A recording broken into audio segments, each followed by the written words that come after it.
Marché Bulot. Ici Caroline Auger. Marie-Pierre Marchand. Oui, fait que là, on est au retour au premier épisode de la saison estivale. Là, on peut dire ça de même. Ouais. Avec une compagnie qu'on adore, une personne qu'on adore aussi, qu'on a déjà reçue 2 fois à date, Marché Bulot.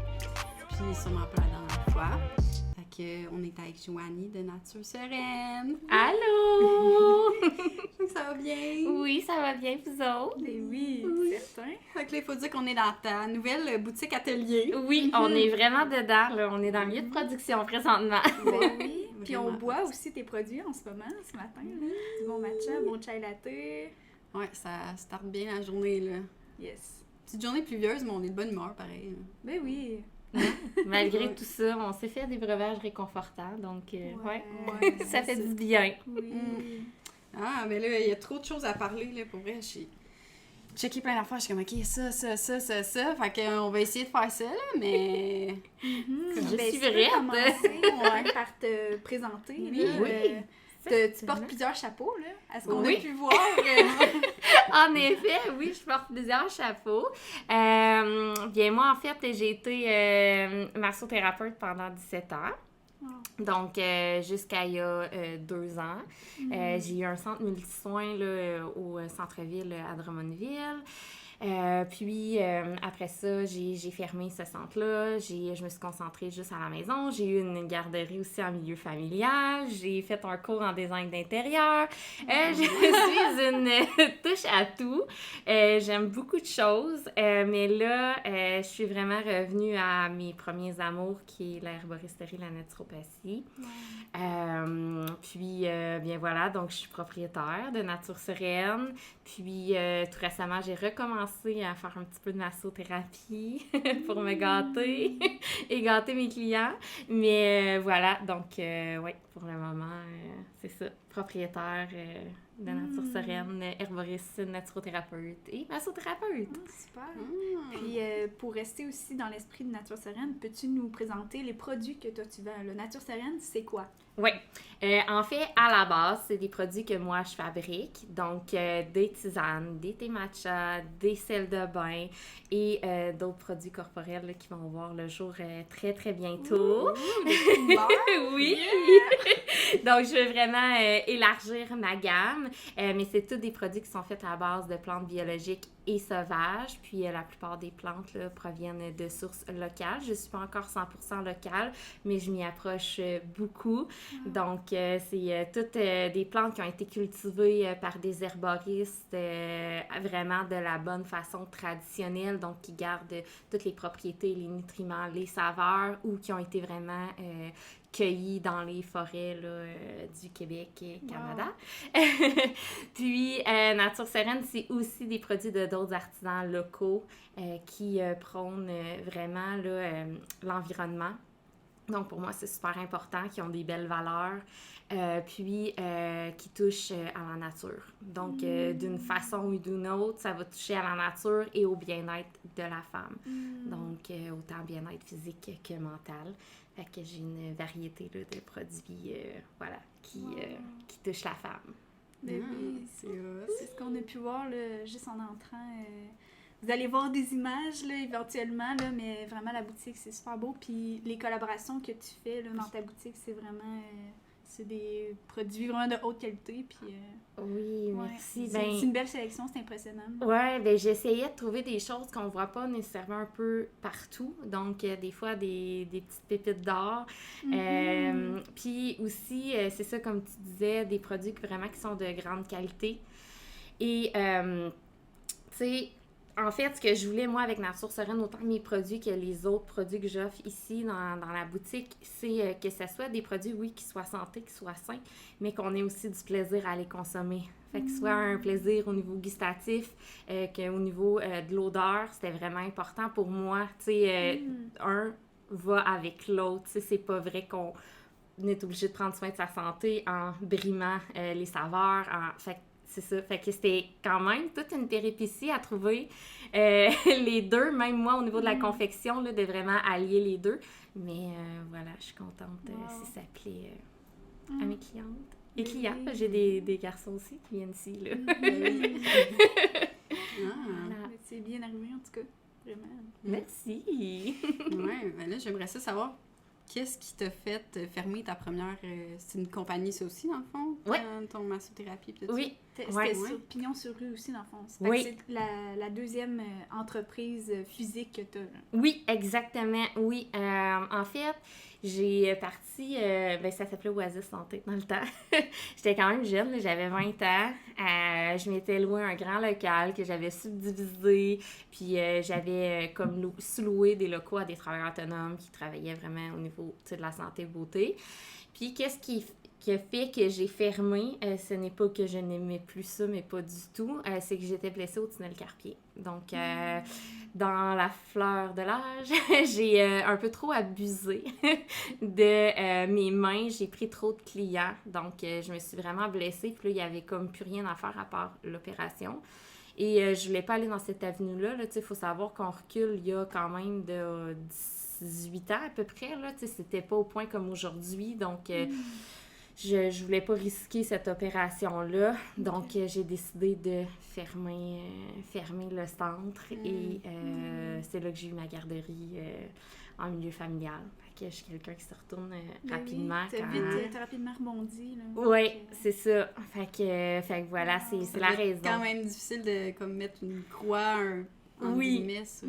Ouais, j'ai continué, par exemple, par les soirs, avec tout ça, à faire quelques clients que j'avais depuis mes tout débuts. Pendant les 17 dernières années, en fait, là, j'ai des clients qui m'ont suivi du jour 1 au dernier jour, qui était il y a 2 ans. Parce que je ne pouvais pas m'empêcher de totalement arrêter. Mais tu sais, je faisais peut-être 3-4 clients par les soirs par semaine, là, juste parce que j'avais besoin de ce contact humain-là avec des adultes et de faire du bien, en fait. Là. Ça n'a pas été facile, mais vu que je suis quelqu'un d'assez résiliente qui se retourne de côté, ben là, j'avais, tu sais, moi, les enfants, j'adorais ça. Fait que, tu sais, j'étais comme dans une autre passion, donc, tu sais, ça allait là quand même, malgré tout, là. Ouais. Mais tu dirais que tu avais cette première compagnie-là, sinon, au niveau, mettons, financier, niveau clientèle, tout ça, ça allait bien, ça? Ben oui, quand même, mais honnêtement, c'est pour ça que je me suis blessée. Ça allait trop bien. Oui, c'est ça. Oui, tu sais, c'est sûr que ça commençait à aller bien dans le sens que j'avais fait beaucoup d'investissements dans ce local-là. Tu sais, on se le cachera pas, là, faire des divisions, refaire de la décoration, tout ça. Donc, tu sais, je commençais à prendre cet envol-là un peu là, de... Bon, ben, tu sais, les gros morceaux sont finis de payer. Maintenant, tu sais, l'argent rentre, si on veut. Fait que, tu sais, j'étais à ce point-là que je n'ai malheureusement, tu sais, pas pu goûter, mais oui, tu sais, ça allait bien quand même, tu sais, mes locaux étaient loués, j'avais de la clientèle, fait que, j'étais chanceuse quand même, là. Ben, ça rentre quand même dans ta banque d'accomplissement, là. Tu sais, c'est le fun, là, c'est crime, t'as réussi à accomplir ça. Peut-être que ça n'a pas continué aussi longtemps que tu voulais, là, mais... Oui, mais c'est tout ça, ça te sert en ce moment, dans le fond, parce que ce que tu as appris dans ce temps-là, tu le réutilises en ce moment. Puis massothérapie, c'est quand même dans le même lignée que, tu sais, c'est dans le bien-être. C'est vraiment connexe. Oui, vraiment. Oui, c'est sûr que ça aide. Puis ça... Justement, tu sais, il y a des choses qu'on fait, puis que c'est pas nécessairement des erreurs, mais tu sais, des expériences. Tu sais, là, je sais que on sait pas, on contrôle pas l'avenir, on sait pas ce qui arrive demain, puis tu sais, d'avoir investi beaucoup de sous comme ça dans un local, je m'attendais pas aussi jeune de devoir fermer, tu sais, 4 ans plus tard parce que j'étais blessée au tunnel carpien. Fait que tu sais, maintenant, dans ta vision d'entrepreneur, ben ça fait en sorte que tu vois tous ces points-là, tu sais, de pas juste te dire, je vais être capable, je vais rentabiliser, puis tu sais, ça va être correct, tu sais, tu penses aussi en arrière qu'il y a des choses qui peuvent arriver, qui peuvent être hors de ton contrôle, puis fait que tu sais, tu restes un peu plus vigilant sur tes choix futurs, dans le fond, là. Oui. En même temps, en regardant en arrière, tu te dis, finalement, tu sais, je suis quand même contente de ce qui est arrivé, parce que toutes ces étapes-là font en sorte que je suis là maintenant. Puis exactement. Je pense que t'es bien en ce moment dans ce que tu fais aussi. Oui, vraiment, oui. Non, c'est sûr que non, j'ai vraiment aucun regret par rapport à ça. Puis, tu sais, c'était des belles années. Là. Ça a été trop court, mais, tu sais, ça a été vraiment le fun, là, ouais. Déjà, c'est ça, d'être à mon compte, puis de voir comme ça que ça fonctionne, puis que les gens sont contents autour de moi, ben, ouais. Non, aucun regret de ce côté-là. Mais là, ça vient-tu de ta famille, ce côté entrepreneur-là? T'as-tu tout le temps été comme ça? Parce que 20 ans, c'était jeune, là, Oui. pour commencer là-dedans, là. Oui, bien, mes parents, ils sont pas entrepreneurs, mais j'avais dans ma famille des gens qui sont entrepreneurs, puis mes 2 frères le sont aussi. Mes 2 frères plus vieux, donc il y en a un qui a une compagnie de plomberie, puis l'autre qui est contremaître général, donc il fait de la construction. Fait que, tu sais, je pense qu'on avait un peu tout ça dans nous, tu sais. Mon père n'a jamais été à son compte, mais il aurait très bien pu le faire, là, tu sais. Il avait... Oui, c'est ça, tu sais. Il a toujours fait des petites jobines ici et là, puis, tu sais, clairement qu'il aurait pu le faire, là. Fait que, tu sais... il y avait les traits entrepreneuriales. C'est ça, ouais. Fait que je pense que ça vient de ça, j'imagine. Les gènes. Ouais. Oui. Ah, puis ils t'ont encouragé là-dedans, ils t'ont aidé, j'imagine. Vraiment, ouais, vraiment, depuis le tout début, là. Ah. Puis encore à ce jour, là, tu sais, ils ont toujours été là dans mes projets, là, tu sais, à venir m'aider à construire le local, à venir m'aider à déménager ici. Quand j'ai parti Nature Sereine aux petites heures du matin, ils collaient des étiquettes sur mes pots. Fait que, oui, vraiment, là, je suis vraiment, vraiment choyée. Puis, tu sais, ça aide aussi à faciliter la vie d'un entrepreneur quand ton entourage te donne un coup de main comme ça, là, ça fait toute la différence. Là. Ah ouais. Oui, vraiment. Wow. Ouais. Mais je sais pas si t'es prête à aller direct au vif du sujet, mais ça nous intéresse vraiment tout ce qui est local. Je pense que les gens, ça les intéresse aussi. Il y a beaucoup d'entrepreneurs qui aimeraient ça, avoir un local, mais c'est quoi les étapes, c'est quoi les coûts réels de ça. Avant de se partir, c'est important d'y réfléchir quand même. Là. Oui. Fait que toi, c'est bien, tu avais une expérience déjà un peu là-dedans, fait que j'imagine que ça t'a aidé en ce moment ce que tu as entrepris. Là. Oui, c'est ça, vraiment. Tu sais, en fait, moi, ma première année et demie, je l'ai fait chez moi. En fait, ma maison, c'était littéralement un commerce. Parce que, tu sais, je voulais vraiment investir le budget dans l'image de marque, tu sais, avoir vraiment un produit à 100% à mon image comme je le voulais directement partant. Donc, j'aurais pas eu les sous pour un local. Fait que je me suis débrouillée avec les moyens du bord. Ça n'a pas toujours été facile dans cette année et demie-là parce que tu vis dans ton entreprise. T'sais, moi, je suis régie par le MAPAC, donc quand tu veux faire de la production, ben, c'est la cuisine familiale, donc il faut que tu désinfectes partout, tu mets tout le monde dehors et ça impacte aussi les gens qui vivent avec toi, veux pas. Mais je pense que ce coup de main-là est comme nécessaire. Quoi qu'il y en a qui se partent toujours un avec un local, mais c'est beaucoup plus difficile, puis tu pourras pas faire les mêmes investissements au même endroit. Fait que c'est sûr que tout ça à considérer quand tu commences, mais vient un temps que t'as plus le choix, comment je pourrais dire ça, t'es vraiment arrivé là, au bout de ce que tu pouvais accomplir, mettons, de chez toi. Puis là, la ligne est difficile après à franchir parce que t'es là, oh, là, c'est un step, là. Parce que, tu sais, un local commercial, c'est ton local, c'est, tes coûts de machine Interact, c'est l'aménagement de celui-ci, parce que chez vous, ça n'a pas besoin d'être aussi bien aménagé, surtout quand tu fais un espace boutique, les coûts, ils montent vraiment, vraiment rapidement, là. Tu sais, c'est vraiment pas à négliger. Des fois, on pense que ça sera pas si cher que ça, mais c'est toujours plus cher que ce qu'on pense. C'est ça. Fait qu'il y a quand même des bons coûts associés là, mensuellement. Là, on se le cachera pas. Là. Es-tu à l'aise de nous dire ça ressemble à quoi, mettons? Au niveau de ton local, combien ça coûte? Après ça, j'imagine que tu as des assurances. Après ça, l'électricité, c'est pas compris non plus dans le prix. Bien, ici, en fait, l'électricité est compris. Donc, tu sais, c'est un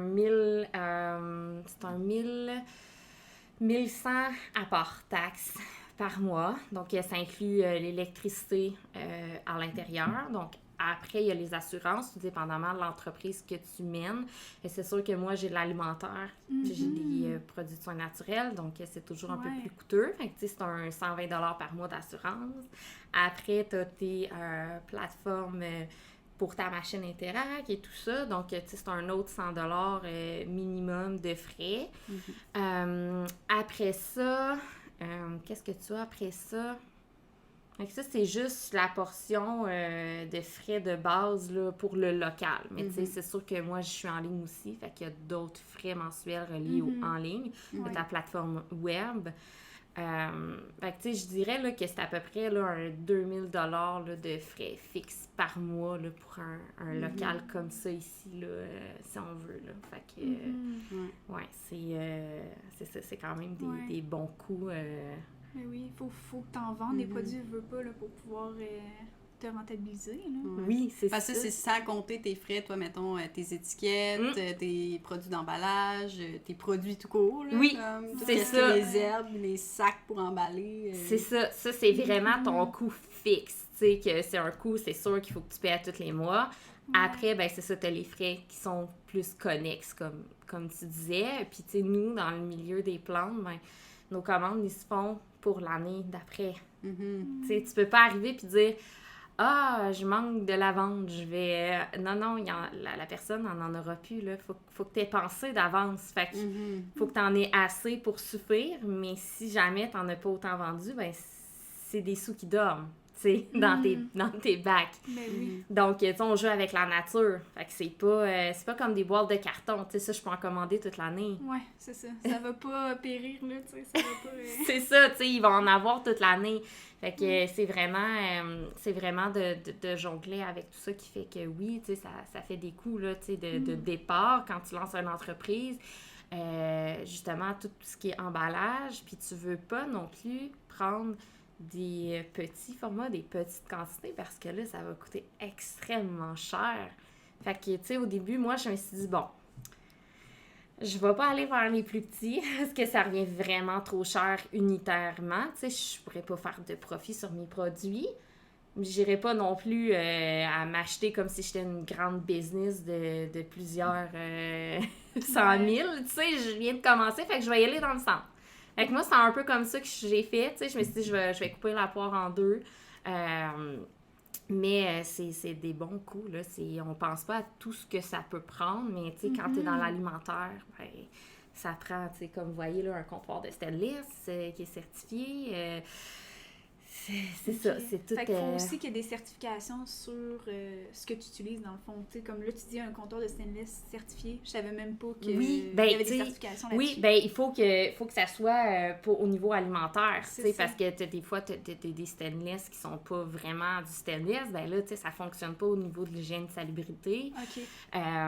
Fait que, tu sais, le MAPAC a quand même des règles strictes. Fait que, tu sais, c'est aussi dans tes choix de locaux, quand t'es dans l'alimentaire, tu peux pas prendre n'importe quel local parce qu'il faut que le MAPAC puisse l'approuver. Tu sais, ça te prend un échangeur d'air, ça te prend, tu sais, beaucoup de choses. Une toilette indépendante avec un évier indépendant, un lavabo autre à proximité de ton lieu de production, tu sais, le revêtement de sol, le revêtement des murs, tu sais, tout ça, ça tient en ligne de compte. Fait que, veux pas, tu peux pas non plus choisir n'importe quel local, tu sais, des fois qui serait peut-être un petit peu moins cher, puis te dire, bon, ben, tu sais, c'est pas grave, là, même si c'est pas 100% mon goût, là, au moins, je peux faire ma production, là, c'est un petit peu plus touché. C'est complexe à trouver, là. C'est intéressant, à ce niveau-là, ouais. Aïe, aïe. Qui me te parler des coûts par rapport à fait que chaque mois, mettons 2000 $, mais aussi comme partie de la business, que pas tout le monde savent. Un local commercial, c'est toi qui payes comme qu'est-ce qui est rénovation un peu, tu sais, comptoir, étagère au mur, tout ça. Mais là, toi, t'as pris un local qui était récent, fait que tu sais, les murs ils étaient déjà beaux, puis le plancher était déjà beau, là. Ça, c'était déjà fait. Ça, oui, c'est ça. ça, c'est déjà une bonne partie qui est fait. Après, bien, c'est ton ameublement, tes étagères et tout ça, mais tu sais, t'en as peut-être pour un bon 10 000 $ si tu restes... c'est très imaginatif et tu fais beaucoup de recherches. Moi, mon comptoir que j'ai à l'avant, là, de réception, c'était une designer à Montréal qui avait ça pour recevoir les clients, pour montrer les échantillons et tout. Puis moi, quand je l'ai vu, j'ai dit « Ah, tu sais, mes couleurs, ça serait parfait. » Mais tu sais, j'ai emprunté un camion cube à mon frère, on est monté à Montréal, on a défait le meuble au 3e étage, passé ça dans l'ascenseur. Tu sais, fait qu'il faut que tu sois imaginatif parce que si tu vas tout dans le neuf, oh my God, tu t'en sors pas, là. Ça va être beaucoup plus que 10 000 $. Là. Comme ça, oui, c'est ça. Tu sais, juste une pancarte d'ouvrir, fermer. Mais tu sais, moi, je voulais que tout ici soit à l'image, tu sais, fait que je voulais pas nécessairement quelque chose en plastique, donc c'est un artisan qui le fait en bois. Et tu sais, ça a un coût, là, tu sais, c'est des centaines de dollars pour une pancarte, mais tu sais, tu te dis, bon, mais ma machine à café, tes étagères de rangement, tu veux que ça soit assez robuste, fait qu'il y a beaucoup de coûts reliés au démarrage d'un pignon sur rue, là, ouais, vraiment. Fait que c'est pour ça un peu que ton choix s'est arrêté sur un local qui était neuf, là, dans le fond? Oui, vraiment, mais je voulais m'acheter la paix d'esprit, si on veut, parce que tu sais, je trouve qu'au niveau, surtout de l'alimentaire, là, je parle encore de l'alimentaire parce que c'est comme le point qui est le plus difficile quand tu as une entreprise. Puis je me disais, tu sais, s'il fallait qu'arrive quelque chose, tu sais, au niveau de la salubrité, ou tu sais, qui est hors de mon contrôle, tu sais, parce que des fois, tu trouves des locaux, il y a des gens au-dessus, il y a des, tu sais, ils peuvent faire des dégâts d'eau, ils peuvent... peu importe ce qui peut se passer, qui pourrait être hors de ton contrôle, bien, ça affecte une entreprise, là. Tu sais, moi, j'en ai connu, là, une entreprise qui a dû tout jeter, son inventaire était neuve, l'entreprise était prête à partir, mais il y a eu des coquerelles qui sont arrivées, tu sais, d'un appartement en haut, puis ça a tout infesté en bas. Fait que, tu sais, moi, je me disais, tu sais, quand j'ai vu cette histoire d'horreur-là, je me disais, oh my God, tu sais, c'est ça, c'est que t'es dans l'alimentaire puis ça prend pas grand-chose. Pour que ça ait un impact, oui, vraiment, tu sais, la confiance des gens, c'est super long à avoir, mais c'est super facile à perdre. Fait que, tu sais, je voulais comme... Ouais, je me suis dit, j'ai la paix d'esprit avec ça, puis je suis sûre que tout est correct, tout est conforme, puis voilà. Ouais. C'est un peu ma... Ça me pensait, tu sais, le local qu'on a déjà visité, là, ensemble, là. Tu sais, vu que c'était un vieux local, il y a déjà eu d'autres mondes avant, mais tu sais, il y a déjà des étagères au mur, le plancher est en tapis, la personne avait fait un mur décoratif en fausse... En fausse pelouse. Ouais, tu sais, en fausse feuille, là. Fait que la personne, tu sais, elle laisse ça là, dans le fond, tel quel. Fait que c'est comme, OK, c'est ta job à toi d'arracher le tapis si tu le veux pas, de refaire un plancher, d'enlever les armoires. Si t'enlèves les armoires au mur, sont vissées au mur, t'as des trous à boucher, repeinturer. Tout ça, là, fait que c'est quelque chose que je savais pas avant qu'on visite ce local-là. Puis là, que c'était nous qui étions en charge de ça. Ouais, c'est ça. Puis là, tu viens juste de le ramener à la base. Là, il n'y a rien d'autre de fait. Là, faut que tu reconstruis. C'est de la job. Ouais, c'est ça. C'est comme, Puis tu sais, dans le commercial, normalement, tu peux pas faire les travaux tout seul, à part, mettons, poser des tablettes. Là, mais tu sais, tout ce qui est électrique, plomberie, tout ça... faut que tu appelles quelqu'un. Fait que t'as juste pas le droit d'y toucher, même si tu serais capable de le faire. Fait que, tu sais, ça aussi, c'est des coûts qu'il faut prendre en considération, là, parce que c'est beaucoup plus cher appeler un plombier qui travaille dans le commercial que dans le résidentiel. Fait que... c'est ça. Oui, une autre affaire. Mais c'est intéressant, je trouve ça vraiment bien, justement, d'en parler, parce que toutes des choses que tu sais pas tant que tu t'informes pas ou tant que tu le vis pas sur le moment. Exact, c'est ça. C'est pour ça que je trouve... des grosses surprises. Ben oui, c'est ça, t'arrives et tu dis « Oh, OK, ouais, tu sais, j'avais pas prévu ça dans le budget, là. » Puis, tu sais, des fois, quand tu démolis, tu trouves d'autres choses que tu t'attendais pas à voir. Fait que c'est ça. C'est pour ça que je trouve ça le fun quand tu pars bien ta marque, tu sais, en arrière-scène chez toi, ou peu importe, avant de t'embarquer, tu sais, dans un local, parce qu'au moins ta base est faite, tu sais. Ouais. T'as déjà une clientèle. Dans le fond, toi, ce 1 an et demi-là, c'était pour te créer une clientèle, dans le fond. Oui. Créer ton image de marque, puis c'est ça, puis atteindre ta clientèle. Exactement. Puis les sous qui entraient, ben, c'était pour réinvestir dans l'entreprise elle-même et non dans ce qui était autour, tu sais. Parce que, tu sais, créer une image de marque, tu sais, ça aussi, c'est quand même coûteux. Fait que, tu sais, d'avancer mes produits, de créer des choses, tu sais, de vraiment pouvoir tout le temps réinvestir les sous dans l'entreprise plus que dans une location, tu sais, de local. Fait que c'est un peu ça, l'idée en arrière. Puis un bail commercial, t'as-tu dû signer pour 3 ans ou ça fonctionne pas comme ici? Ici, c'était 1 an. Okay. 1 an, mais après, tu as une augmentation de quand même 20%, là, si tu signes seulement 1 an au lieu de 3 ans. Okay. Puis dans les bails commerciaux, souvent, ce qu'ils font, bien, si tu as des aménagements locatifs à faire, si tu veux simplement signer 1 an, bien, tu vas payer tes améliorations locatives. Mais des fois, quand les gens signent 3 ou 5 ans, ça peut être une entente qui est faite, puis c'est le propriétaire qui va payer si on veut, les frais de réaménagement. Ok. Fait que c'était un peu ça. Moi, c'était ça, mon premier local. Là, tu sais, c'était quand même gros. J'étais pas à l'aise de signer pour 3 ans. Fait Ouais. que je me suis dit, je vais m'arranger avec les coûts du local. Fait que Ok. c'était ça l'entente. On signait juste 1 an, puis on renouvelait tout le temps. Mais je devais assumer tous les coûts de construction, dans le fond. Mais moi, dans ma vision, moi, à ce moment-là, c'était ça qui me rendait le plus à l'aise. Mais il y a toujours des ententes un peu comme ça qui peuvent être faites. Fait qu'exemple, le local que je te parle tantôt, que Ouais. le plancher est en tapis, puis qu'il y a des affaires qu'on veut pas ces murs, on pourrait, exemple, avoir une entente sur 3 Oui. ou 5 ans, puis me dire, tu t'occupes de remettre ça comme à neuf, là. Oui. Genre, le Exactement. plancher puis les murs, au moins, là. Oui, c'est ça, exact. Tu sais, c'est sûr que moi, dans ma vision, je signerais jamais un local qui a beaucoup de choses à refaire pour 3-5 ans sans que ce soit le propriétaire qui paie, tu sais. Je dis 3-5 ans, déjà, je m'engage pour longtemps, tu sais, avec le propriétaire. Donc, tu sais, il y a une locataire. Puis là, ben, t'arrives, tu sais, puis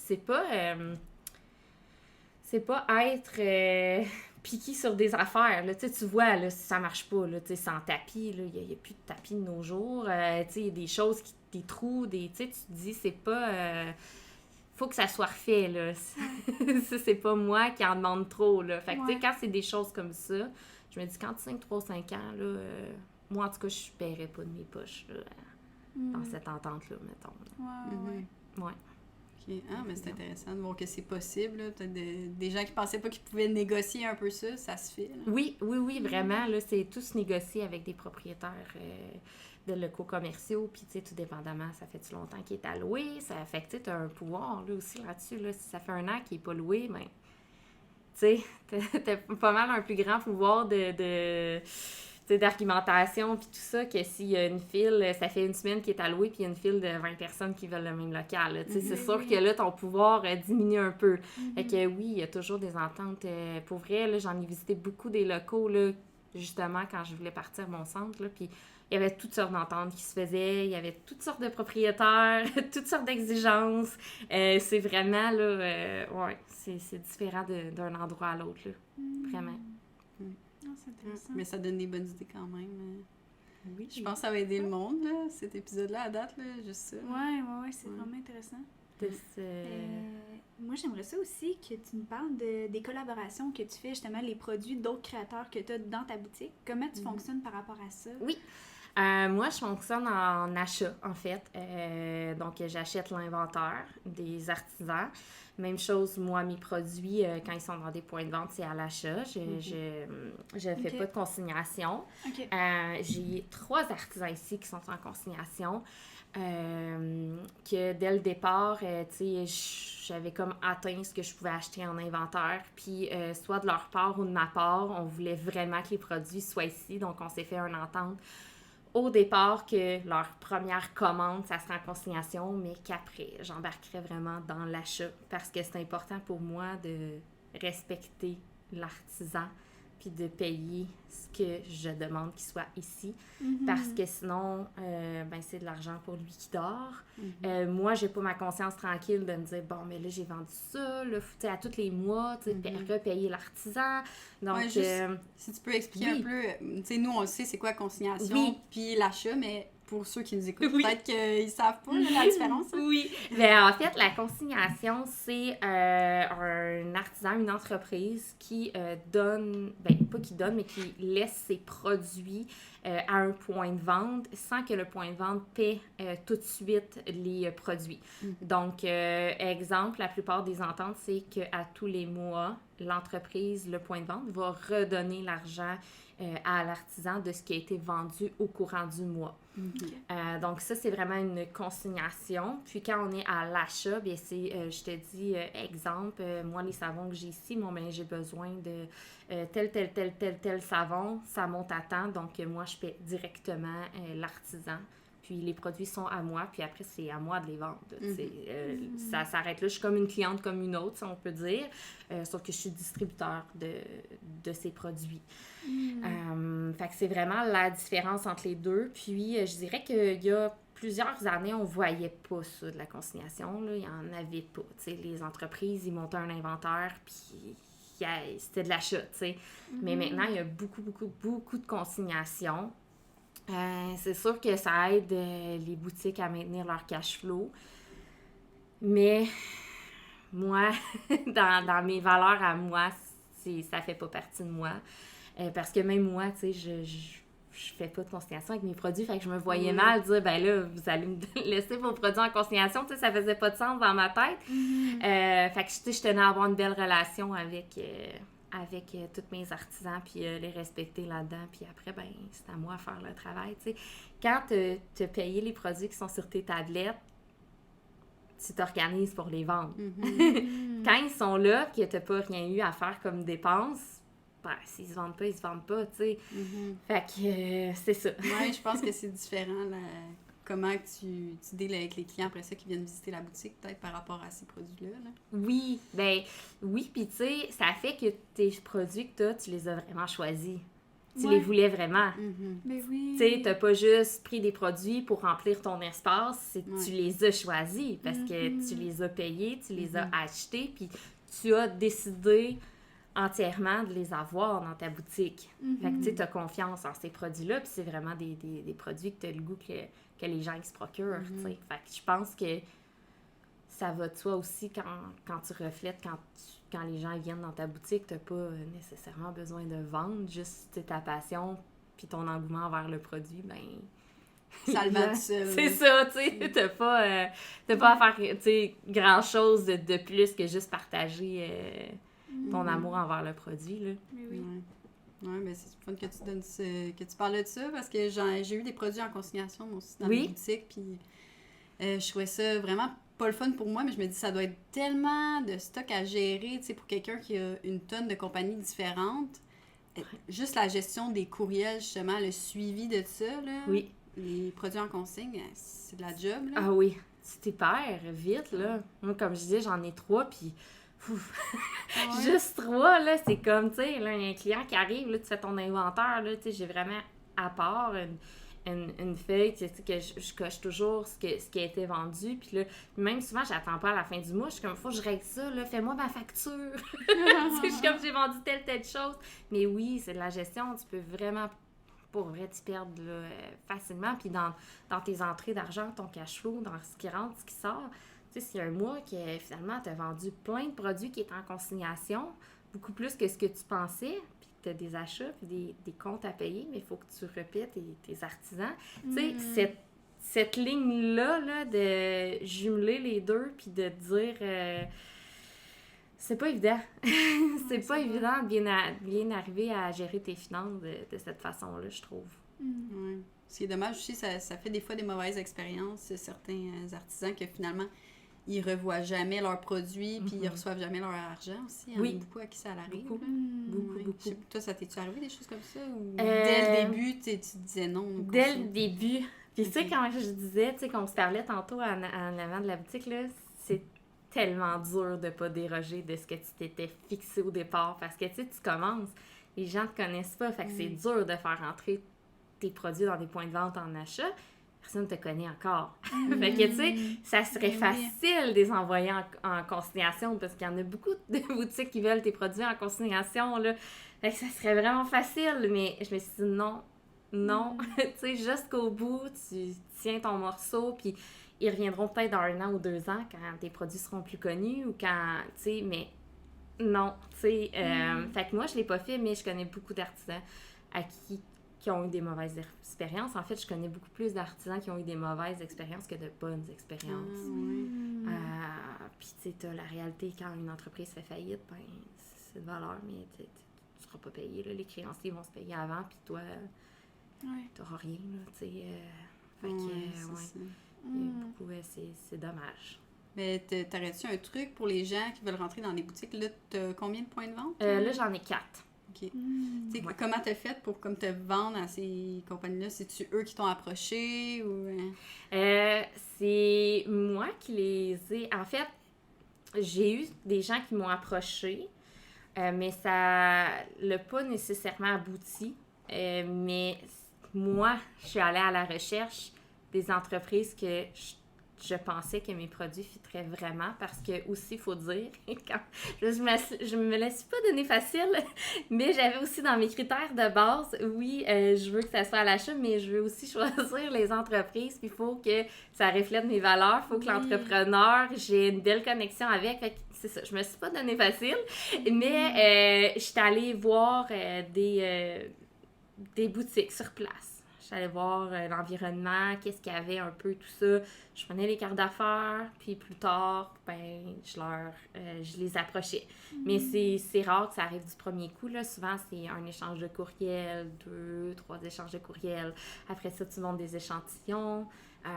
Puis là, des fois, la compagnie peut te relancer juste quelques mois plus tard parce que dans le présent, elle n'a pas la place pour ajouter un inventaire de plus. Donc, des fois, c'est pas un non définitif, c'est juste un plus tard. Fait que c'est ça. Moi, mon approche a été de regarder les entreprises qui m'intéressaient, puis de leur envoyer des courriels, mais je dirais que jusqu'à maintenant, j'en ai pas fait vraiment beaucoup, là, parce que je me suis concentrée à développer moi-même ici la clientèle. Mais c'est quelque chose que je veux plus faire, là, justement, à la fin de 2023, là, approcher les gens, prendre des rendez-vous avec eux, aller leur montrer, aller leur parler en personne, mais pas d'arriver sur le moment comme ça, parce que des fois, tu peux les déranger, ils peuvent être occupés. Donc, moi, c'est vraiment, ça va être mon optique, c'est de prendre des rendez-vous pour aller sur place puis présenter mes avoir produits. Une approche humaine directement avec... Ça crée une relation avec ces personnes-là aussi. Oui, vraiment. Puis justement, comme tu dis, après ça, là, ils te connaissent tes produits comme du monde, mais là, ils vont pouvoir mieux les expliquer à leur clientèle après ça aussi. Là. Exactement. C'est ça, c'est un peu ça aussi là, que je trouvais important, là, c'est que la personne puisse bien représenter ma marque, tu sais. Qu'elle puisse dire que je sais qu'elle aime vraiment puis qu'elle va dire les bonnes choses, tu sais. Fait que puis justement, j'ai un nouveau point de vente là, qui vient tout juste.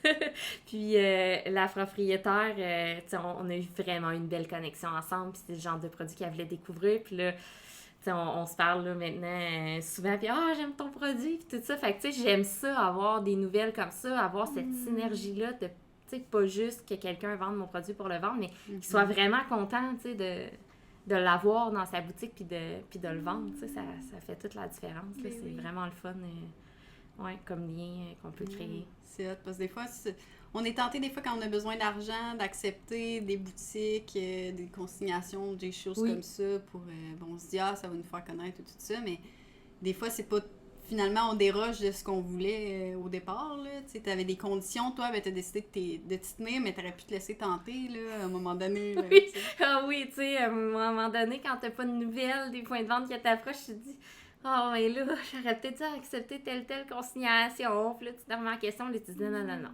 Tu sais, ramène-toi, là, puis à un moment donné, tu sais, les gens, ils vont vouloir tes produits pour les bonnes raisons, puis tu regretteras pas ton choix. Fait que, mais oui, c'est facile de se laisser tenter.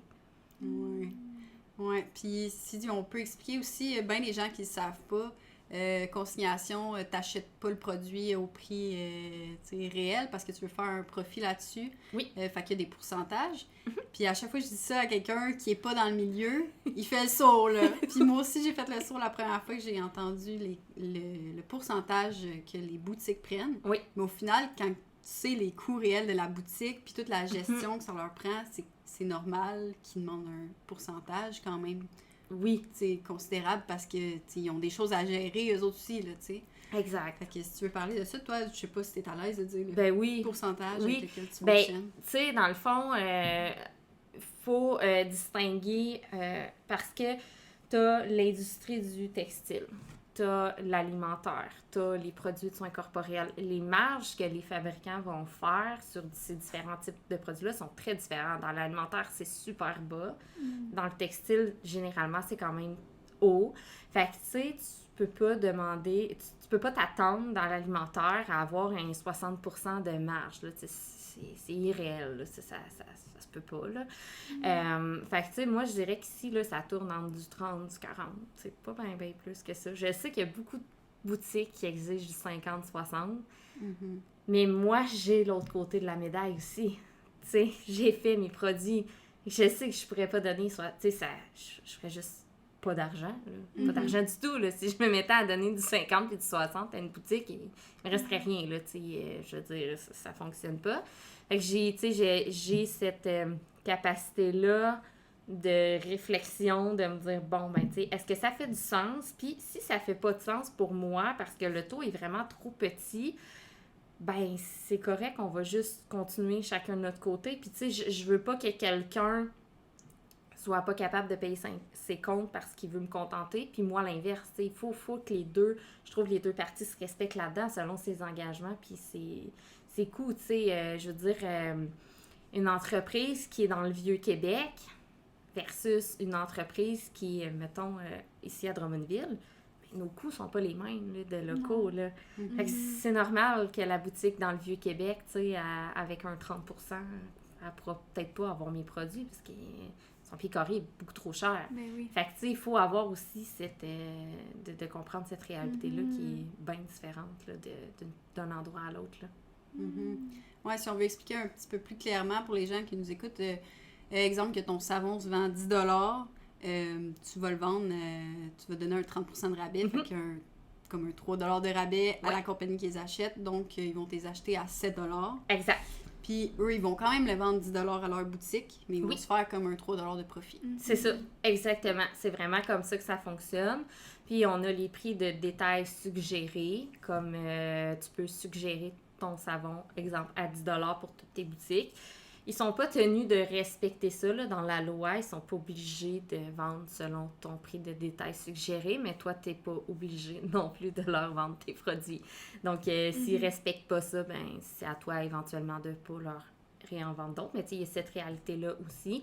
Comme moi, j'ai un prix de détail suggéré. S'ils vendent un peu plus cher, ben tu sais, ça leur appartient s'ils en vendent moins à cause de ça. Mais je veux pas qu'ils vendent en bas non plus parce que je voudrais pas que ça fasse mal à d'autres points de vente autour de moi qui ont mes produits, tu sais. Fait que ça, je m'assure toujours que c'est respecté au moins au prix minimum que je demande. Mais il y a ça aussi qu'il faut prendre en considération, là. Ouais. Mais ça fait pas logique s'il y a certaines boutiques qui vendent ton produit à 12 puis d'autres boutiques le vendent à 10. Là. C'est ça. En théorie, tous les prix sont égaux. Exactement, ouais. Puis lors de la conciliation, souvent, ben les gens, ils vont offrir un pourcentage un peu plus faible parce que, justement, il n'y a pas de risque de la part de la boutique qui prend les produits. Fait que souvent, le pourcentage, c'est comme normal qu'ils soient un peu à la baisse, là, parce que tu peux pas offrir le même pourcentage qu'à quelqu'un qui t'achète directement tes produits. Fait que, ouais, niveau pourcentage, ouais, c'est ça. Moi, j'ai 30%, c'était pas mal le mieux que je pouvais avoir, là. Ouais. Mais c'est ça, moi, ça allait jusqu'à 50%. Là, jusqu'à 50, ouais, c'est ça. Mais 60, ouf! Ouais. C'est encore... oui. Ouais, je dirais que la réalité, c'est pas mal ça, là, entre du 30 et du 40, là, dans... Ouais, la norme, c'est pas mal ça, là. Ouais. C'est super intéressant, parce que c'est ça, quand t'es pas là-dedans, tu le sais pas, là. Ouais, tu sais pas du tout quand t'as pas commencé à vendre dans des points de vente, là. Exact, c'est ça. Puis, tu sais, même toi, quand t'es ta boutique, là, tu te dis, bon, ben, j'ai mes frais à payer, mais, tu sais, je vends mon savon 10 mais il me reste pas 10 là. Ouais. Tu sais, c'est un 3 dessus, mais sur ce 3 $-là, ben, j'ai les frais connexes, là. Tu sais, fait que c'est ça. Ouais, ben là, c'est le fun, tu vis les deux, parce que en tant que juste comme c'est vrai. vendeuse de produits, tu sais, t'es comme les boutiques, t'es genre, ah mon Dieu, qu'ils prennent 50%, puis là, maintenant que t'as ta propre boutique, là, maintenant tu comprends les décors. Oui, ouais, ils veulent ce montant-là. Exactement, ouais. Puis je suis capable de voir quand ça a du sens, puis quand ça n'a pas de sens. Ouais, vraiment. Ouais. Ah, c'est vraiment intéressant. Oui, vraiment. C'est tout un univers. Oui. Sur tes plateformes, en fait, tu parles beaucoup du sujet de la fertilité. Puis, ça serait super intéressant que tu en parles ici. Oui. Je serais curieuse d'en apprendre plus par rapport à ça. Puis aussi, pourquoi ce sujet-là spécifiquement t'intéresse. Là. Oui, ben en fait, parce que j'ai vécu moi-même l'infertilité. Puis, qui était, ben, en fait, qu'on n'a jamais su le pourquoi du comment. En fait, tout semblait normal des deux côtés. Fait que j'ai vécu ça pendant quelques années. Je suis allée en clinique de fertilité, tout ça. Puis je trouvais, pourquoi j'en parle beaucoup, c'est que je trouve qu'on est un peu incompris, mal accompagné. Tu sais, oui, on a beaucoup de soutien de gens qui tentent de comprendre, en fait, mais tant que tu n'as pas vécu ça, tu peux pas savoir vraiment ce que ça implique et tout ça. Fait que moi, j'ai vécu ça pendant quelques années. Donc, j'étais allée en fécondation in vitro, puis tout ça. Malheureusement, ça n'a pas fonctionné pour moi. Mais je trouve ça important de continuer d'en parler, tu sais. Puis, tu sais, moi, maintenant, ça va. J'ai fait mon deuil de tout ça, là, même si on dit qu'un deuil n'est jamais complètement terminé à vie. Mais je trouve ça bien, à mon tour, tu sais, de soutenir ceux qui le vivent présentement puis qui n'ont pas... parce que quand tu es là-dedans, ceux qui vont être proches de toi, c'est ceux qui vivent la même chose. Tu sais, tu vas t'entourer d'un groupe qui vit... Mais tout le monde a de la peine. Tout le monde est en colère. Fait que... Tu sais, on dirait que ça fait comme du bien, mais en même temps, il n'y a personne pour te dire, tu sais, ça va être correct pour vrai, je suis passée par là, puis tu vas voir, ça va bien aller, tu sais. Il n'y a pas personne qui peut te dire ça.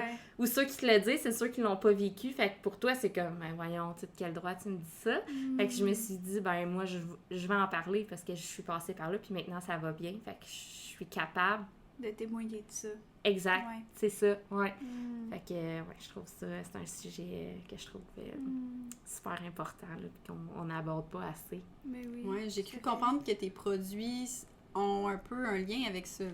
Ben, en fait, mes produits ont un lien avec les problèmes hormonaux féminins qui apportent certaines douleurs, comme l'endométriose. Moi, j'ai finalement souffert de dysménorrhée primaire. J'ai eu mon diagnostic l'année passée. J'ai été opérée pour ça. Fait que c'est un peu pour ça que j'ai pris la femme, en fait, dans ma conception de produit, puis que je me suis dit, moi, je me spécialise pour ça, parce que je trouvais qu'il y avait un trou à ce niveau-là. C'était vraiment manquant, là, sur le marché, autant au niveau des professionnels que des produits qu'il y avait. Je trouve que la femme n'est pas encore assez mise de l'avant quand elle a des problèmes comme ça. Fait que mes produits sont surtout pour douleurs menstruelles, problèmes hormonaux, tout ça. Mais voilà. Wow! Ben, tu vois, c'est ça. Avant même que Caro m'en parle, je savais même pas que c'était directement lié à ça à la base. Là. Oui! Mais non, mais c'est intéressant. Oui. Mon premier produit, en fait, que j'ai fait, c'est la tisane douce lune, qui était pour aider lors des règles, pour aider les douleurs. Puis mon deuxième produit que j'ai fait, c'est le sel Galatée, qui est pour, encore une fois, apaiser les douleurs, les crampes menstruelles. Wow. Je me suis fait mes propres produits parce que je trouvais rien pour me soulager sur le marché. Puis après, ben, c'était les premiers produits que j'ai commercialisés, qui étaient prêts, eux autres, puis qui étaient peaufinés parce que je les avais testés pendant plusieurs années sur moi. Ouais, fait que c'était vraiment mes deux premiers produits que j'ai sortis, là, puis c'était vraiment pour ça, là. C'était pour soutenir la femme, là. Puis tu sais, il y a aussi, tantôt, quand je disais cet aspect-là de ne pas se priver, mais comment je pourrais dire ça? Ne pas se priver tout en conservant ou en améliorant sa santé. Moi, je ne retrouvais pas ça sur le marché. C'était comme si... faut que tu te prives. C'est ça! Vrai. C'est comme des une solutions punition. pour la femme. Prive-toi de ça, prive-toi de ça. C'est pour ça! atteindre ça. Exact! C'est comme une punition, on dit, à chaque fois, là, de manger ou de... Fait que je me suis dit, hey, ça se peut pas, là. C'est sûr qu'il y a quelqu'un qui fait quelque chose qui est bon, mais qui me nuira pas, tu sais. Fait que c'est un peu tout ça, là. Ouais, pourquoi la nature sereine est née. Puis, en fait, encore plus loin que ça, quand j'ai recommencé, là, j'avais recommencé à faire la masso là, il y a 3-4 ans, là, à temps vraiment partiel. Puis là, à cause que la maladie avait vraiment trop pris de l'ampleur, je devais toujours canceller mes clients à la dernière minute parce que je savais pas, moi, quand est-ce que ça allait apparaître. Parce que j'étais irrégulière dans mes règles. Puis quand ça arrivait, j'étais 10 jours alitée. Moi, la morphine ne fonctionnait pas. Là. Je vomissais, j'étais... Fait que t'avais même tenté la morphine. Oui, puis c'était les douleurs étaient trop intenses au point que tu t'en vomissais. J'en vomissais, je mangeais pas pendant plusieurs jours. C'était vraiment très, très, très intense. Puis là, je me disais, j'étais rendue vraiment mal à l'aise là, de tout le temps canceller mes clients, mais malgré que j'avais tellement une belle clientèle. T'sais, tout le monde était super compréhensif, là, c'était pas ça le problème, mais moi, je vivais plus bien avec ça. Fait que je me suis dit, bon, OK, qu'est-ce que je peux faire pour vivre mieux avec ma condition? Fait que là, je me suis dit, là, il faut que je continue d'aider les autres, comment je peux faire ça? Fait que c'est là que l'idée de Nature Sereine est née. Je me suis dit, bon, entreprise en ligne, je peux travailler quand ça va bien, quand ça va moins bien, je me repose. J'attends que le temps passe. Ouais. Puis après, je recommence. Fait que, tu sais, Nature Sereine est directement liée à la ça. maladie que Oui, t'avais, là. exactement. C'est né de ça. Puis, Oui. Des produits que tu prenais pour t'aider aussi. C'est ça, ouais, exactement. C'est vraiment eux. Ouais, c'est full beau, j'en ai vu ça.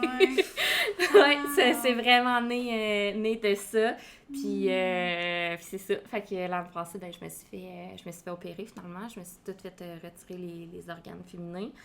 Puis c'est là qu'on a découvert, vu que ça avait réglé mon problème, que je souffrais de dysménorrhée primaire, qui est des douleurs et de l'inflammation intense lors des règles, qui provoque un accouchement à tous les mois. Fait que c'est comme si j'accouchais à tous les mois. Chaque fois que j'avais T'avais une règle. les Ça a pas de crampes, bon sens. Littéralement de... Oh mon Dieu, d'accouchement. d'une femme C'est sûr que tu pouvais pas travailler, Les contractions, impossible. je Non. cherchais le mot. Ouais, Oh des mon contractions. Dieu. Hey, c'est invivable. ouais. Comme plusieurs jours, ça? Ouais. C'était un 7 jours Hey. intense, puis j'étais un 3 jours que... Ouais. Fait que c'était quelque chose. Ben, tu sais, en fait, moi, j'avais jamais eu d'enfant, fait que je savais pas ce que Tu peux c'était. pas comparer Non. la douleur. Tu sais, on me disait, ça ressemble à ça pour ceux qui le vivaient eux aussi, puis qui avaient eu des enfants, mais je savais pas, tu sais. Puis quand la gynécologue, l'année passée, elle m'a fait une biopsie à froid d'utérus pour être sûre, avant de faire l'opération, qu'il n'y avait rien d'anormal. Puis j'ai presque pas réagi, j'ai juste dit, ben, c'est comme les douleurs que j'ai, mais à un très faible niveau. Fait qu'après, elle a fermé le rideau. Puis ma mère était de l'autre côté parce qu'elle voulait être sûre qu'elle accepte de me faire l'intervention. Fait qu'elle a dit, mais c'est parce que votre fille, elle accouche à tous les mois, là. Elle a dit, quelqu'un qui a jamais eu un enfant, elle va hurler, perdre connaissance. Tu sais, ce que j'y ai fait, c'est littéralement une contraction d'accouchement. Là. Aïe, aïe. Fait que je vais te dire, tu sais, toi, ce temps-là, tu te dis, tu sais que ta douleur est réelle, mais tu te dis, voyons. Tu peux pas la communiquer, tu peux pas dire aux autres. Eux aussi, Ouais, ils peuvent pas comprendre. Qui croient tu sais. Non. pas, entre guillemets, là. Vu que Ça, c'est tu l'as pas invisible. vécu, C'est ça. C'est ça, C'est pas exactement. Puis tu sais, même, c'est tellement intense que d'une fois à l'autre, tu te rappelles plus à quel point c'était douloureux, tu sais. Quand je le vivais, je me disais, je peux pas croire, tu sais, c'est... Même moi, tu sais, à chaque fois, j'étais comme, non, je peux pas croire, genre, tu sais, qu'il faut que j'endure ça, tu sais. Fait que... C'est à partir de l'âge de quel âge que tu as commencé à avoir ça? Mais moi, j'ai eu ça tout petite. À mes premières règles, j'avais 10 ans. Fait que ma mère m'a portée à l'urgence pour me dire « ça va vraiment pas, là. Ok. Faites quelque chose ». Ça a duré 2 ans. Après, ils m'ont donné la pilule contraceptive. Ça a diminué mes douleurs. En fait, j'en avais... Ok. C'était à peine. Ça se contrôlait avec une pilule anti-inflammatoire, là. Ça fait que c'était correct pendant plusieurs années. Puis vers 23 ans, là, on voulait s'essayer pour avoir des enfants avec mon chum. Fait que j'ai arrêté la pilule. Et c'est là que c'est Ça revenu. a commencé. Ouais. Puis T'avais là, complètement oublié, ça faisait tellement longtemps que t'avais oublié la douleur. Ouais. Fait que là, c'était revenu de plus belle. Puis là, ils ont tenté là, de me redonner plein de sortes d'hormones pour contrôler ça, mais ça n'a jamais fonctionné. Là. Fait que là, ça faisait 12 ans que je vivais avec ça. Là. Aïe, aïe. Ouais. Aïe. Ouais, ça fait Chaque moi. mois, là. Ouais. Ouais. Puis dans le fond, pendant 12 ans, t'as essayé d'avoir des enfants. En Fait plus. que tu prenais pas la pilule Non. contraceptive pendant ces 12 ans-là. Non, Jamais. Fait que exact. jamais c'était contrôlé. Non, je prenais juste des hormones pour aider à la fertilité. Mais il avait tenté là, à la fin de me redonner vraiment la pilule contraceptive. Mais j'ai fait comme un genre de début d'ACV avec ça. Fait qu'ils l'ont arrêté. Ouf. Puis ils ont dit tu peux plus en prendre du tout.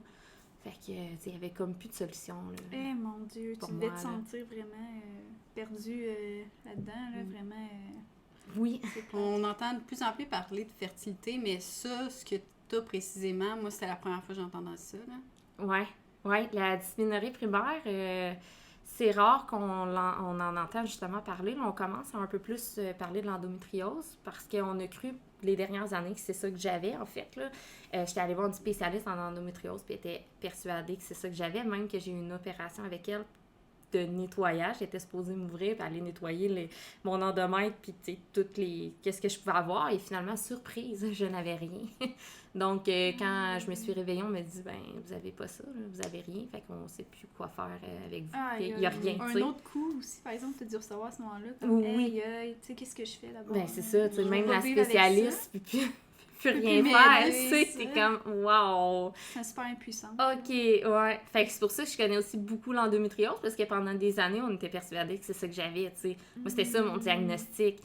fait que ça, on en entend un petit peu plus parler, même s'il manque encore beaucoup d'éducation à ce sujet-là. Ouais. Mais la dysménorrhée primaire, non.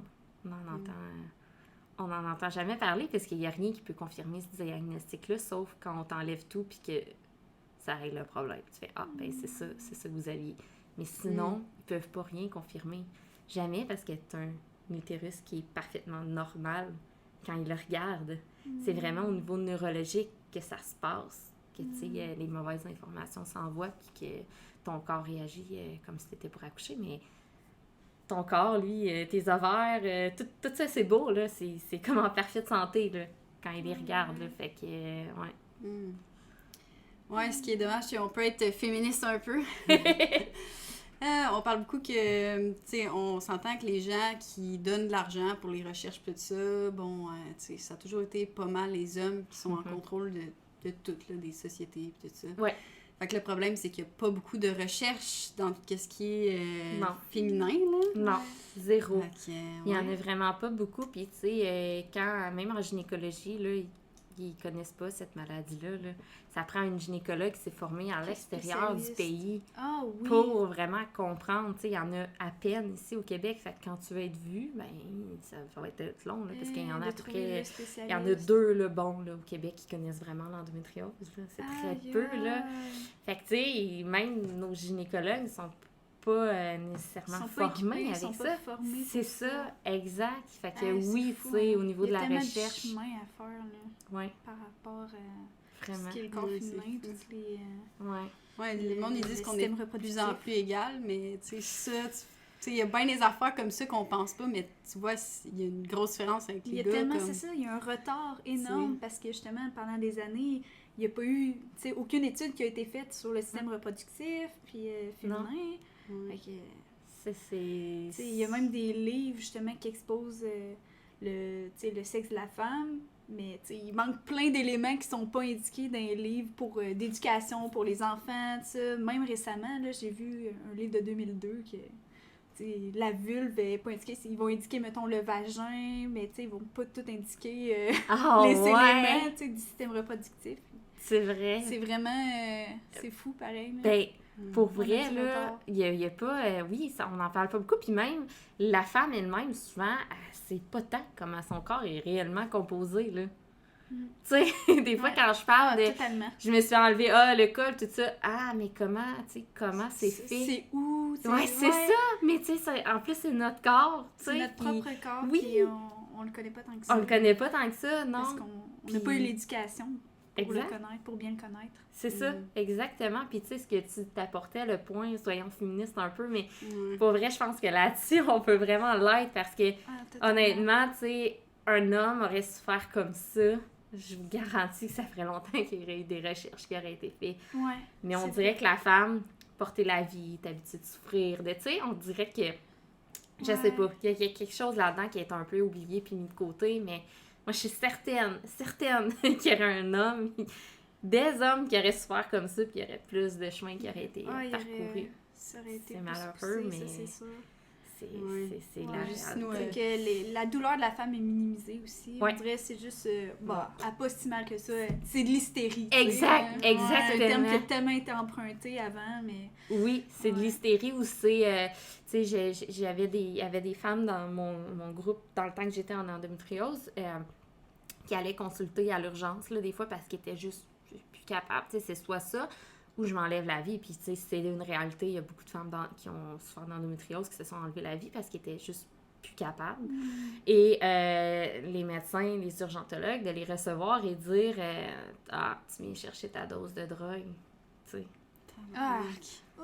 Puis c'est arrivé quand même souvent dans mon groupe qu'il y a des femmes qui se sont faites recevoir comme ça, mais tu sais, je pouvais pas croire, tu sais, mettons à ce moment-là, on est en 2020, qu'une femme qui est en souffrance, qui vomit dans la salle d'attente, qui est comme que tu dis ça. Je pense qu'elle serait pas venue attendre 12, puis tu sais, on les fait patienter, là, les femmes qui sont en douleur d'endométriose à l'urgence. C'est pas un cas urgent, elle va pas mourir. Fait que, tu sais, je peux pas croire que tu penses que ça fait 14 heures qu'elle est sur un banc à vomir, qu'elle vient se chercher sa dose. Ouais. Tu sais, pour moi, c'est... My God, tu dis, tu sais, à quel point qu'on a du chemin à faire, là. La perception, là... Ouais. Je suis pas T'es créative, renée, quoi faire, là, rendu là. Ah non, Ouais. c'est ça, tu te sens vraiment... C'est un sentiment d'impuissance, sûrement, là, que... Mais tu te sens que laissé à ressentir, toi-même. C'est comme que... Ouais. Ouais, c'est comme, Ouais. qu'est-ce que je peux faire, tu sais, qui va m'aider si... C'est ça. Ouais, c'est ça. Le système de santé veut même pas m'aider, ils me prennent même pas au sérieux. Genre. Il me reste quoi rendu là? C'est ça. Comme option, tu sais. Puis pour vrai, ça prend des gens qui sont hyper résilients puis tu sais, j'ai toujours dit, moi, ça prend des gens qui aiment la vie, qui aiment vraiment la vie pour, tu sais, passer à travers de ça puis te dire, à un moment donné, je vais me trouver une solution. Parce que si t'as pas de passion, si t'es pas quelqu'un à la base, tu sais, qui est enjoué puis tout ça, tu passeras juste pas à travers parce que t'auras rien pour t'accrocher puis te dire, ben, je vais... Parce que t'es incompris, là, tu sais, à part ta famille autour, qui, eux, ils savent vraiment à quel point tu vas mal parce qu'ils t'ont réellement vu. Ils te voient à terre. Même s'ils les ressentent pas, oui, puis à terre, c'est le cas de le dire, là, tu sais, c'est arrivé souvent que j'étais à terre au sol en train d'hurler puis de dire, tu sais, achevez-moi, tu sais, c'était vraiment ça, là. Mais sinon, tu sais, autour, c'est ça, t'es seul, vraiment. Fait que c'est un peu ça pour ça que je voulais. Puis, tu sais, je réponds souvent à des femmes qui viennent me voir en privé puis qui me disent « Ah, tu sais, je suis avec ça, je cherche depuis quelques années, tout ça. » Puis, tu sais, je suis zéro médecin puis jamais que je vais donner des conseils trucs, médicaux. des conseils médicaux, tout. Mais, tu sais, je suis là pour écouter puis dire « Ben, tu pourrais peut-être essayer ça en attendant, tu pourrais peut-être essayer ça, essayer ça. » Fait que, tu sais, déjà, d'avoir quelqu'un qui te dit « OK, mais elle est passée par là puis il y a quand même des trucs, tu sais, ça sera pas magique, mais ça va au moins m'aider à me soulager. » Ben, ça donne l'espoir. ouais, c'est ça. Mais au moins, ils se ça. sentent écoutés, Oui, ils se sentent comprises. comprises. Ouais. Ouais. Fait que c'est ça. Oh my God. Mais ta cause est noble, en tout cas. C'est vraiment... Merci. C'est le fun de voir ce qu'il y a derrière ton projet. Ouais. Ouais. Mais ça fait passer, c'est ça que je parlais, qu'il n'y a pas beaucoup d'argent qui est mis dans les recherches côté femmes. Tu sais, nous, on parle beaucoup... c'est parce qu'on est dans ces âges-là, les pilules contraceptives, puis tout ce qui est... En tout cas, tout ça, on parle bien de ça, puis c'est full utilisé, puis c'est donné aux enfants très jeunes, puis il n'y a tellement pas de recherches qui sont effectuées sur ça, puis les répercussions à long terme. C'est ça. Ouais. De ça, là. Puis, je sais pas, moi, je me dis, c'est sûr qu'il y a... Impossible qu'il n'y ait pas de corrélation avec tout ce qui est infertilité. Non, c'est sûr. Tu penses aussi? Oui, clairement. Puis, tu sais, théoriquement, on n'est pas supposé donner une pilule contraceptive à une femme avant qu'elle ait fait au moins 1, 2, 3, 4 ans de cycle. Ah ouais. Tu sais, avant comme le début de l'âge adulte, parce que son cycle n'est même pas régularisé, ses hormones sont même pas... Ça fait tellement du sens, là. Tu sais, fait que là, tu coupes tout ça directement là, c'est sûr que plus tard, le corps, il répondra pas, là. C'est pas normal qu'il y ait autant d'infertilité, de plus en plus d'infertilité. C'est majeur en ce moment, là. Oui, c'est ça. Tu sais, la pilule contraceptive, c'est une chose. Il y a plein d'autres choses qui rentrent en ligne de compte par rapport à ça, mais clairement que la pilule contraceptive, ça doit avoir un gros impact. Oui, puis il y en a pas. C'est ça, comme on dit, d'études ou de... Ouais, mais il y a combien d'études qui ont été faites là-dessus? C'est ça l'affaire aussi, là. Il y en a C'est pas à long terme, c'est ça. Ouais, c'est ça, c'est à long terme, c'est pas vraiment... Puis tu sais, tous les autres effets secondaires, puis tous les autres risques, là, tu sais, j'ai quand même passé proche de faire un ACV, là. J'ai une amie qui en a fait un. Elle en a fait un? Ouais. C'est ça. Puis elle a eu quel âge? Elle avait 22, 23, là. Hey, c'est jeune, tu sais. Ouais, mais après ça, l'année d'après, tu sais, elle avait des migraines intenses, tu sais, elle était plus capable de venir à l'école, là. Elle avait juste envie de brailler, tu sais, elle était genre... Mais tu sais, comme ça se voit pas, ça, ces choses-là, fait que... Elle était pas comprise pendant tout, mais elle était pas capable de rester en classe. Elle finissait pas ses cours. Oh my God! Ouais, c'en est un risque. C'est pas banal. Là. Non. C'est vraiment pas banal. Puis c'est bien parce que elle avait des gens proches d'elle qui se sont rendus compte que ou ça va pas, il faut t'emmener à l'urgence, là, parce que si tu prends pas à temps, tu peux avoir des répercussions. Ouais, elle a été très, très chanceuse dans sa malchance. Là. Vraiment, parce que non, ça peut être terrible. Là. C'est vraiment pas banal comme... Ouais. Fait que je suis fou, tu sais, qu'il y a autant de personnes qui ont des répercussions comme ça, à apprendre ça, puis qu'il n'y a pas plus de recherche qui est faite là-dessus, genre. Tu sais, ils nous donnent ça de même, c'est comme bon, tu sais, Tu sais, genre, t'as des petits boutons, t'as des petites crampes menstruelles, bon, tiens, prends la pilule, genre. Ouais, What the c'est fuck, ça. là? Pour régler ça, mais ça n'a aucun sens. Non. Puis les répercussions que ça a, tu sais, moi, récemment, j'ai arrêté parce que j'étais en train de me péter une dépression solide, là, tu T'as sais. eu cet effet-là. Ah oui, puis tu sais, je le savais que c'était ça parce que, tu sais, moi, j'avais l'anneau, puis à minute Ouais. que je la remettais, ça recommençait. Direct. J'étais super... Direct, la journée même, je le remettais. J'étais pas du monde. Je me sentais tellement pas bien, je broyais tout le temps. C'est infernal, tu sais. Quand j'ai arrêté, ça a tout de suite fait une différence dans ma vie. Tout de suite. God. Fait que tu vois vraiment que le crime, ça peut pas être autre chose, tu sais. Là. Mais ça t'a pris cet combien de temps impact-là. au départ à découvrir que c'était ça le problème? C'était long? C'est une bonne question parce que ça faisait quand même longtemps que je prenais l'anneau contraceptive. Mais d'après moi, ça s'est développé au fil du temps que je la prenais. Ouais. Puis, je sais pas, peut-être en quelques mois, une année, j'étais comme, c'est weird, je me sens pas bien, je braille, j'étais épuisée tout le temps, tu sais, vraiment comme les symptômes d'une dépression. De plus en plus, j'avais plus le goût de rien faire. Puis là, tu vois, quand je l'enlevais, quand je la remettais plutôt, Ouais. tu sais, tu l'enlèves une semaine, tu le remets. Quand je le remettais, là, de plus en plus, j'ai remarqué que ça faisait un plus gros boom de symptômes Gros dépressifs. impact.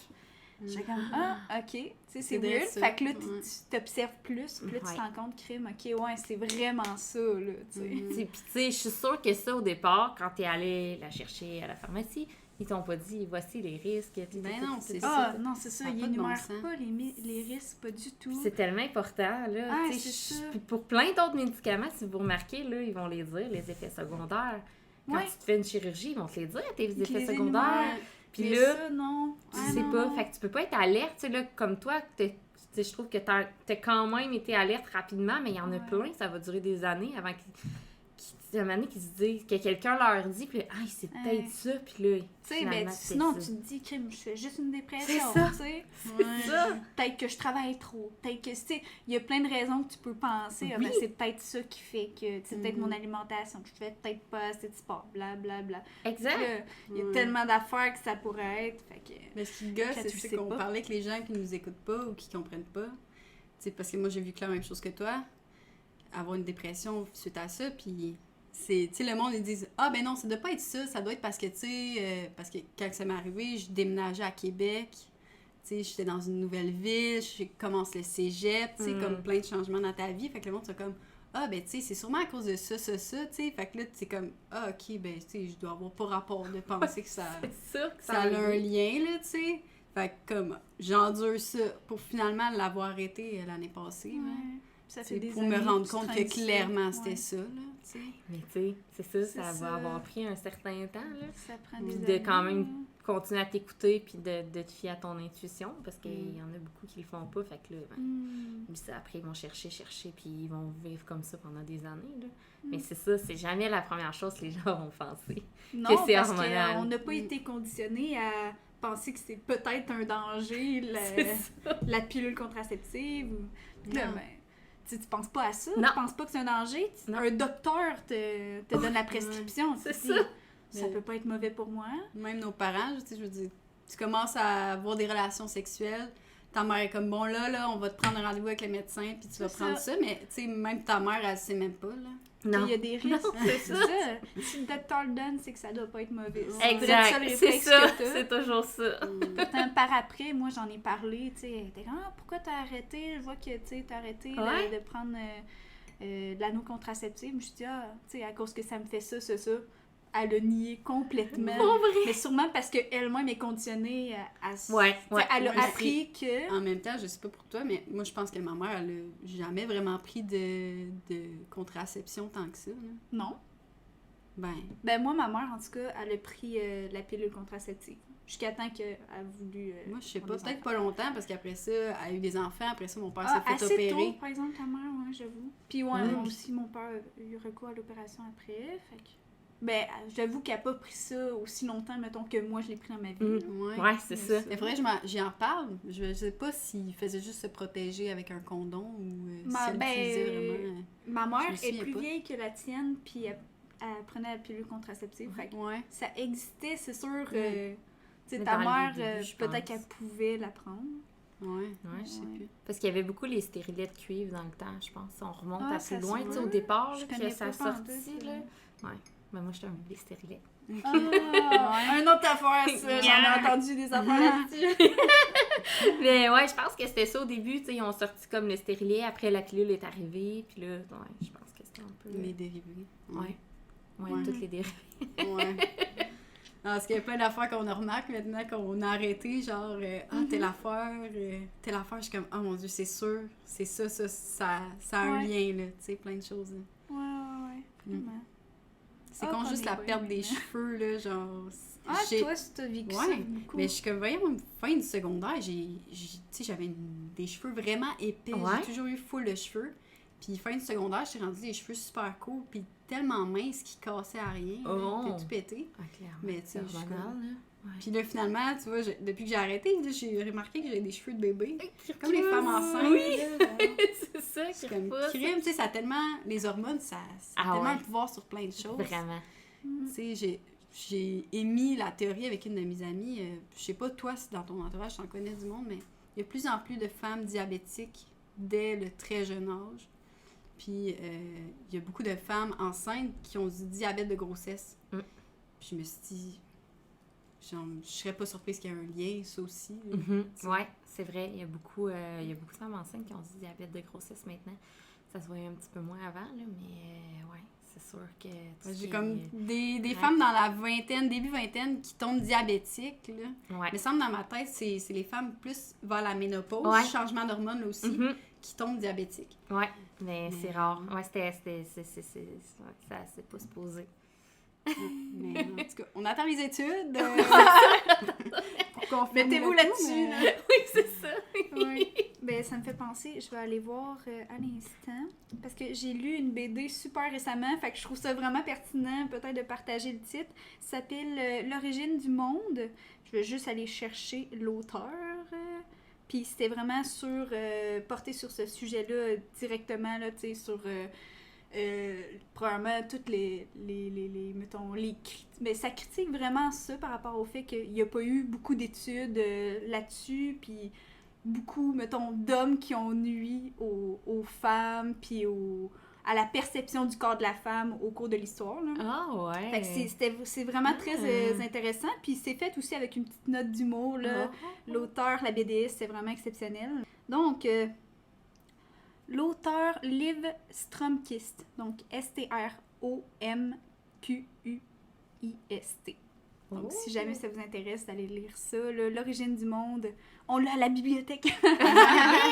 Mais vraiment, c'est intéressant à lire, puis ça se lit super bien vu que c'est sous une forme de BD. là. Wow, c'est sûr que je vais aller le chercher pour la lire. Ouais. Mais c'est je trouve ça que intéressant. tu parlais que ta job, tu l'as un peu fait en fonction de ça. Mais il y a de plus en plus de gens qui pensent à avoir un horaire en fonction de ça. Les femmes commencent à surveiller leur cycle aussi. Il y a des applications qui existent pour surveiller ça. Fait que d'avoir peut-être une semaine plus allégée dans le mois. Oui.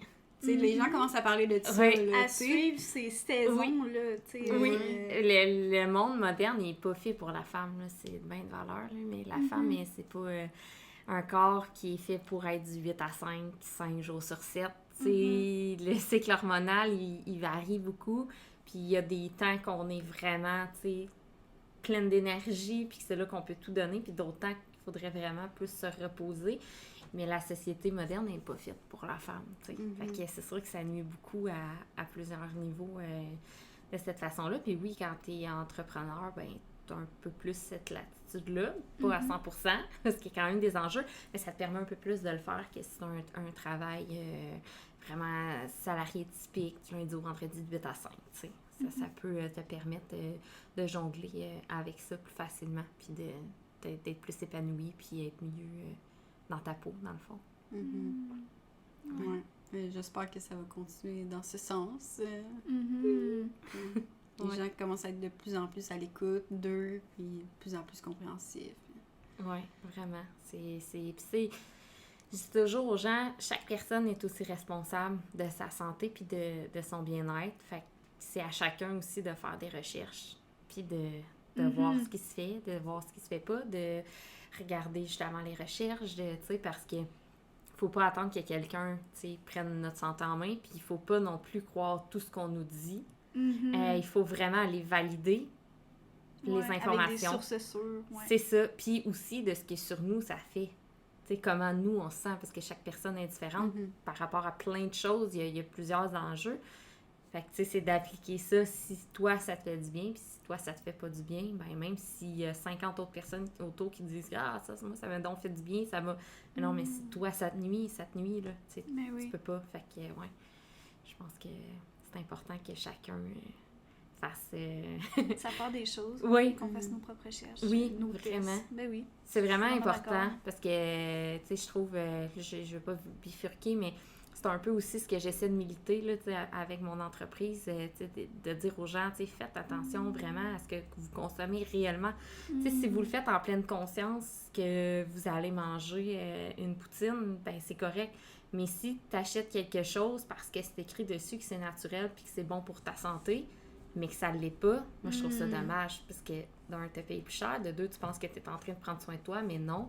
Fait que, tu sais, de t'éduquer à ce niveau-là, qu'est-ce qui est réellement vrai? Parce qu'au niveau du marketing, il y a plein de choses qui sont légales, malheureusement, mais qui font pas de sens. C'est mensonger, veux pas, c'est ça. C'est ça, c'est...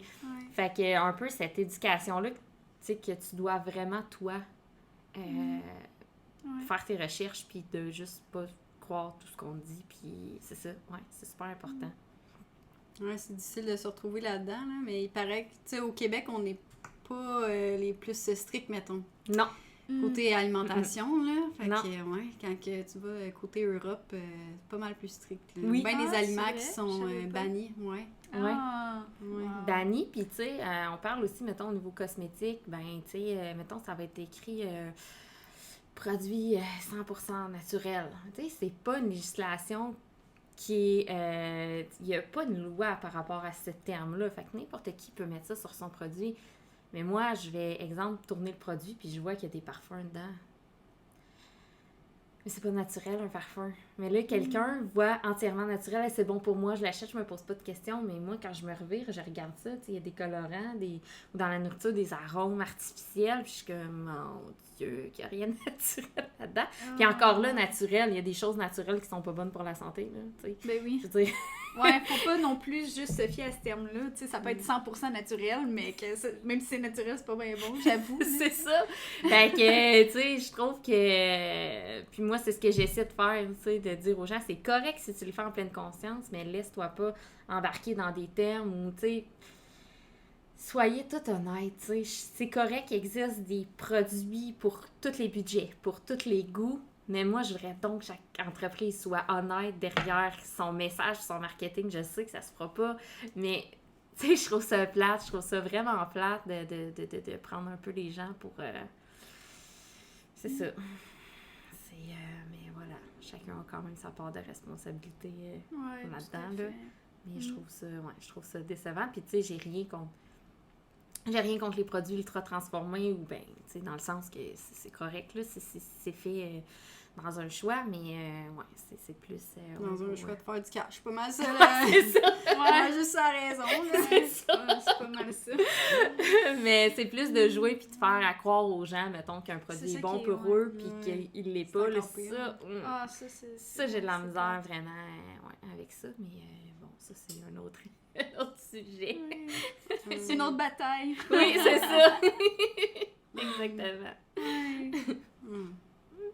Ah, mais toi, t'étudies-tu encore en herboristerie, justement? Okay. Oui, j'étudie encore en herboristerie, dans le fond. J'ai pas terminé pour faire des consultations uniquement en herboristerie. Tu sais, là, présentement, je pourrais pas en faire, mais tu sais, tout ce que j'ai acquis présentement me permet de confectionner des produits puis de donner quand même des petits conseils ici et là. C'est ça, avec ma naturopathie aussi. Je ne suis pas naturopathe, pour faire vraiment bien la distinction. Mais avec toutes les formations que j'ai faites ici et là, ben, ça m'a permis de concevoir ce que j'ai maintenant. Peux-tu dire, justement, c'est quoi la différence entre naturopathe et naturopathie? Oui. Ben, je veux pas comparer, là, pour comparer exactement ce que c'est, mais c'est comme si le naturopathe, c'est le médecin, puis le naturothérapeute, c'est l'infirmière. OK. C'est juste qu'il y a un gap entre les deux. T'sais. Le naturopathe a vraiment beaucoup de longues années d'études derrière la cravate, tandis que le naturothérapeute a beaucoup aussi de formation, mais jamais autant que le naturopathe. Fait que il y a quand même là, entre les deux une différence. Fait que c'est ça. Fait que moi, je me considère naturothérapeute, mais il y a beaucoup de gens quand même là, qui savent pas faire la différence, ou même des gens eux-mêmes qui se disent naturopathes, mais qui ne sont pas nécessairement. Ça, c'est une autre chose qui n'est pas régie. Là. Fait que j'étudie encore l'herboristerie. Ouais, c'est ce qui t'aide pour ta compagnie, ça aussi. Là. Oui, vraiment. Tu peux expliquer un peu c'est quoi aussi? Oui! En fait, l'herboristerie, c'est tout ce qui est avec les plantes. Donc, les plantes, on parle de la racine, des feuilles, des fleurs. On va faire avec ça n'importe quoi à base de plantes. Donc, on peut les transformer en macérat huileux, qui est comme, mettons, si on fait macérer les plantes à l'intérieur d'une huile pendant un certain temps. Donc, il va y avoir des bienfaits reliés à ça. On peut faire des tisanes, on peut faire des baumes, on peut faire justement des sels de bain, des crèmes, des onguents. C'est vraiment tout à base de plantes. Puis la naturothérapie, ça, c'est une médecine alternative qui conjugue plein de connaissances ensemble. Donc, la naturothérapeute va utiliser les huiles essentielles, l'aromathérapie. Elle va utiliser de l'herboristerie. Elle va utiliser de la phytothérapie, qui est des produits naturels qui sont vraiment, comme par exemple en gélule, là, déjà toutes confectionnées. Elle va utiliser, mettons, les méthodes de méditation. Elle va conseiller d'aller se faire masser. Donc, c'est vraiment là, un amalgame de plusieurs méthodes, mais elle n'aura pas une spécification X dans chaque. Donc, ce n'est pas une aromathérapeute. Ce n'est pas quelqu'un qui fait de l'herboristerie. C'est vraiment quelqu'un qui a beaucoup de connaissances dans plusieurs choses, mais qui n'a pas nécessairement une certification approfondie dans chaque méthode. Fait que c'est un peu ça, la différence. Oui, mais ça me fait penser qu'on n'a pas vraiment parlé des étapes de création de tes produits. Oui! Ça ressemble à quoi? Oui! Il y a beaucoup d'étapes. En fait, au début, je pars de ce que je crois qui fit. Mettons, on va parler au niveau de l'alimentaire, mais c'est le même processus au niveau, exemple, de mes sels de bain. Donc, j'étudie les plantes que je voudrais qui donnent une propriété X. Donc, par exemple, ma tisane, le 5e service, qui va être au niveau de la digestion. Bon, mais là, j'ai telle plante qui pourrait créer cette synergie-là. Donc là, je fais des tests. Là, est-ce que c'est bon? Maintenant, premièrement. Si c'est pas bon, j'ajuste. Au goût, tu parles? Oui, au goût. Après ça, bon, si c'est bon maintenant, je le teste profondément sur moi et les autres pour voir s'il y a vraiment les réels effets. Si jamais il en manque, ben là, je reviens à la base. Je refais mes mélanges jusqu'à temps que ça soit bon en ajustant ce que je crois qu'il manque, qui est en trop ou en moins dans ma recette. Puis là, on recommence. Alors, on réessaie pour voir les bienfaits.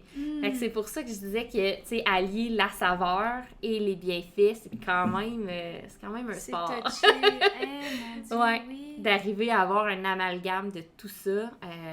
Fait que c'est ça. Fait que ma création, j'y vais comme ça. J'y vais avec ce que je sais que sur papier aide pour une telle condition ou un tel problème de santé. Puis après, ben il y a quand même une intuition qui vient quand j'arrive pour faire mes dosages.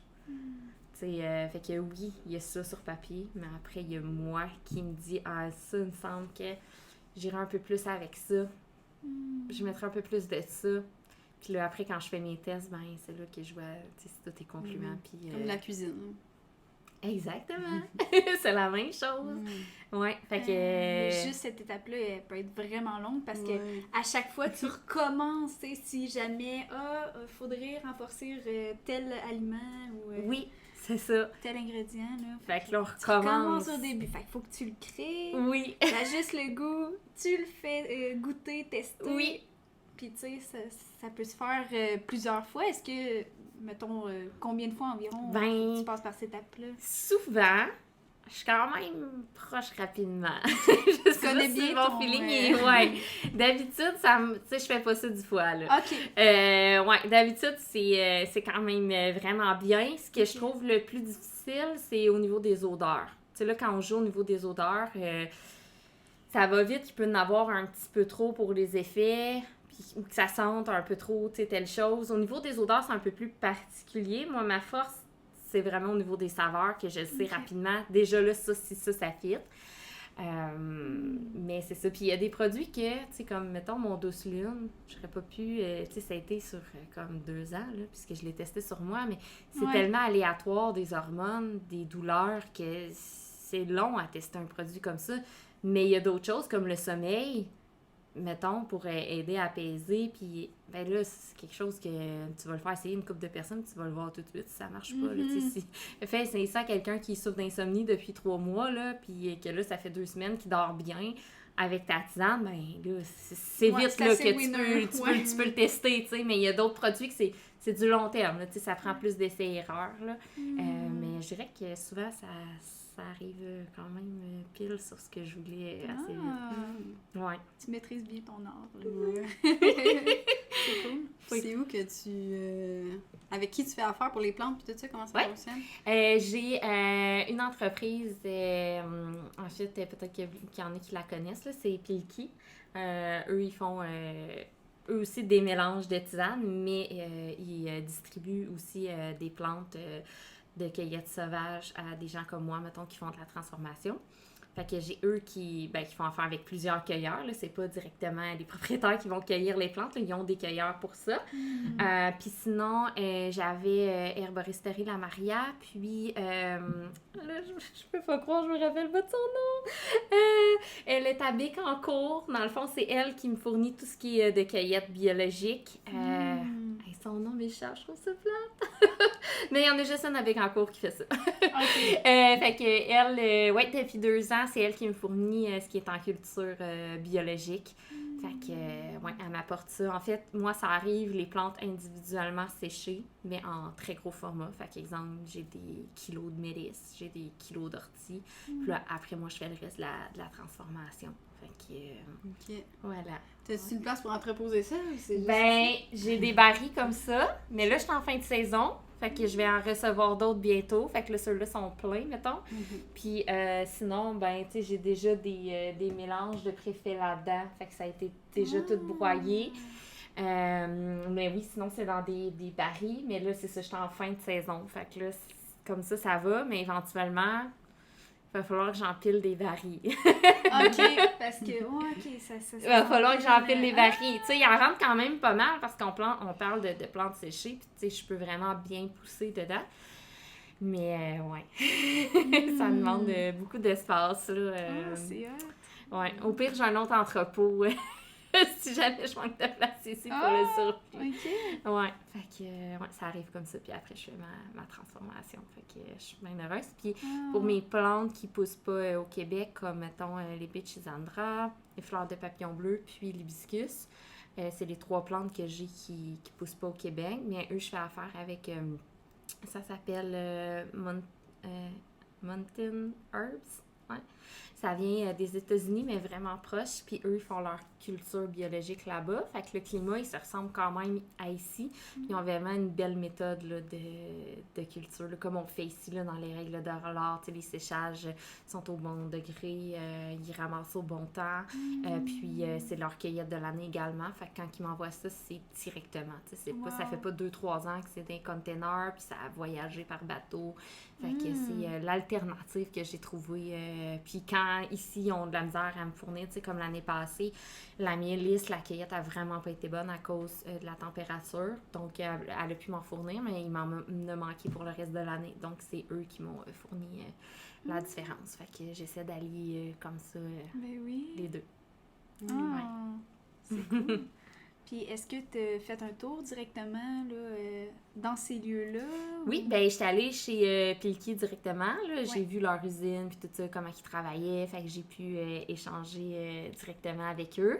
C'est cool. Aux États-Unis, je suis pas encore allée, mais j'ai une collègue qui était allée. OK. Puis qui elle me disait que c'était vraiment bien. C'est elle qui m'avait référé eux d'ailleurs. Wow. Là, j'étais comme là, tu sais, quand il me manque de trucs ou ça, qu'est-ce que je fais? Parce qu'on est dans la réalité du Québec, hein. Fait qu'il y a pas tant que ça de culture qui se font au niveau des plantes médicinales. Ouais, Il faut c'est savoir, c'est pour ça que je dis, quand tu veux quelque chose, tu les réserves l'année d'avant, parce que sinon, t'en auras pas, là, tu sais, ils en auront plus. Fait que c'est ça. Fait que, ouais, c'est vraiment des bonnes personnes, puis je suis super contente, parce qu'il y a ça aussi que les gens oublient, la qualité. des plantes, tu sais, qui est très différent de quand on achète des tisanes importées.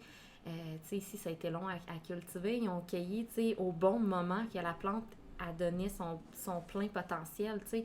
Il y a un temps pour chaque fleur, il y a un temps pour chaque racine. Tu peux pas cueillir ça n'importe quand parce que tu n'auras pas tous les bienfaits. Tu sais, les racines, c'est souvent à l'automne. L'énergie de la plante retourne dans le sol. Donc, c'est là qu'ils vont être gorgés. Tu sais, il y a des stades que tu dois... Tu sais, la feuille du pissenlit n'est pas cueillie au même stade que la feuille d'une autre plante.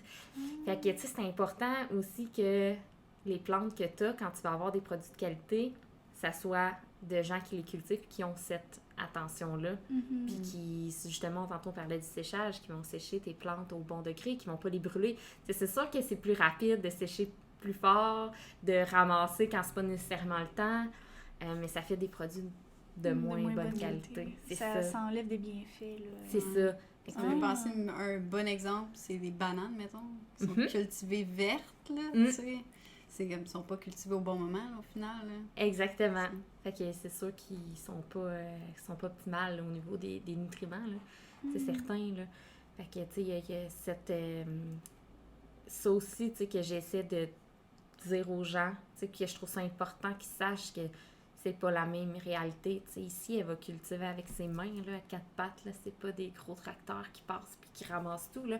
C'est sûr, les coûts sont pas pareils, là, tu sais, mais la qualité est pas la même. La qualité, là, ouais. Ouais. Aïe, c'est intéressant d'en apprendre là-dessus.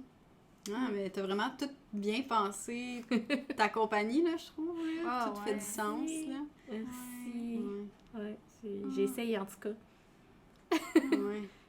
T'as un amour pour la nature, ça aussi, ça fait partie de tes produits, dans le fond. Ouais. Ça fait même partie du nom. Ouais. Oui, c'est ça, exactement. Ouais, puis tu sais, d'essayer de le plus possible à respecter, là, parce que c'est beau faire des produits, mais aussi, tu sais, après, avec ce que tu utilises, puis les déchets que tu crées, là, tu sais, c'est un peu aussi une partie que j'ai dans mon entreprise, tu sais, c'est l'éco-responsabilité, là, je le suis pas à 100%, mais il y a beaucoup de points que j'ai mis en œuvre puis que je tenais, tu sais, je veux, tu sais, c'est un peu ce qu'on disait tantôt au niveau des goûts puis des propriétés, mais quand les gens reçoivent un paquet Nature Sereine à la maison, je trouvais important que ça soit comme si c'était un cadeau qui s'offrait, tu sais, c'était pas une boîte tapée tout croche puis tiens, vas-y, tu sais, je voulais que ça soit un moment. Ouais. Mais je me disais comment je peux faire ça, mais en respectant aussi l'environnement, parce que, tu sais, c'est bien beau tout ça, là, mais ça risque que c'est pas dans mes valeurs de... Fait que, tu sais, j'ai fait un papier de soie qui est biodégradable, qui est fait avec de l'encre d'algues.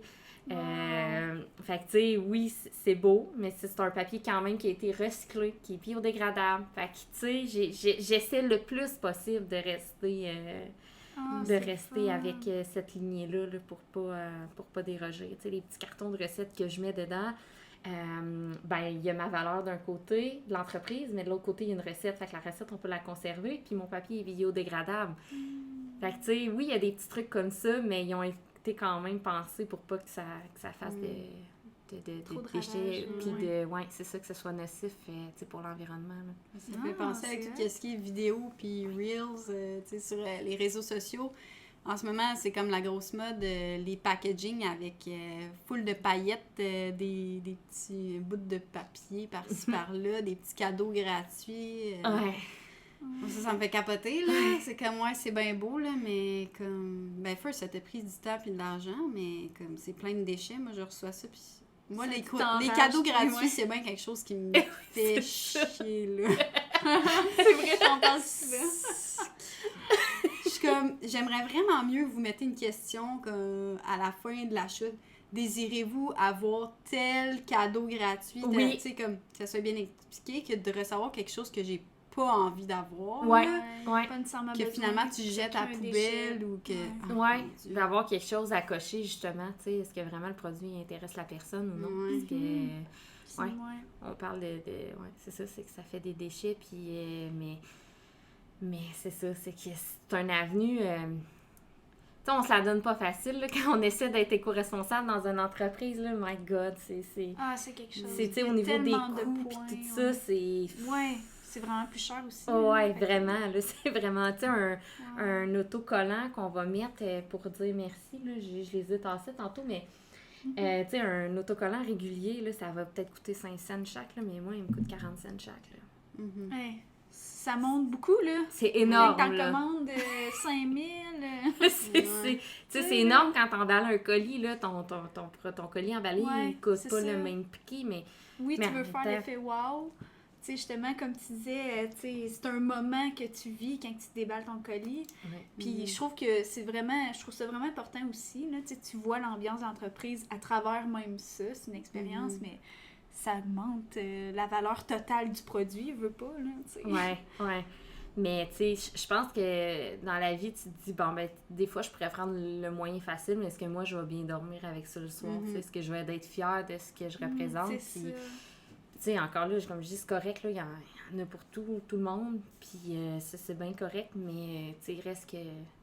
La planète, je trouve que c'est pas à négliger, puis c'est pas quelque chose que tu peux te dire, moi, ça m'intéresse pas. Ouais, c'est moi, ça. tu sais.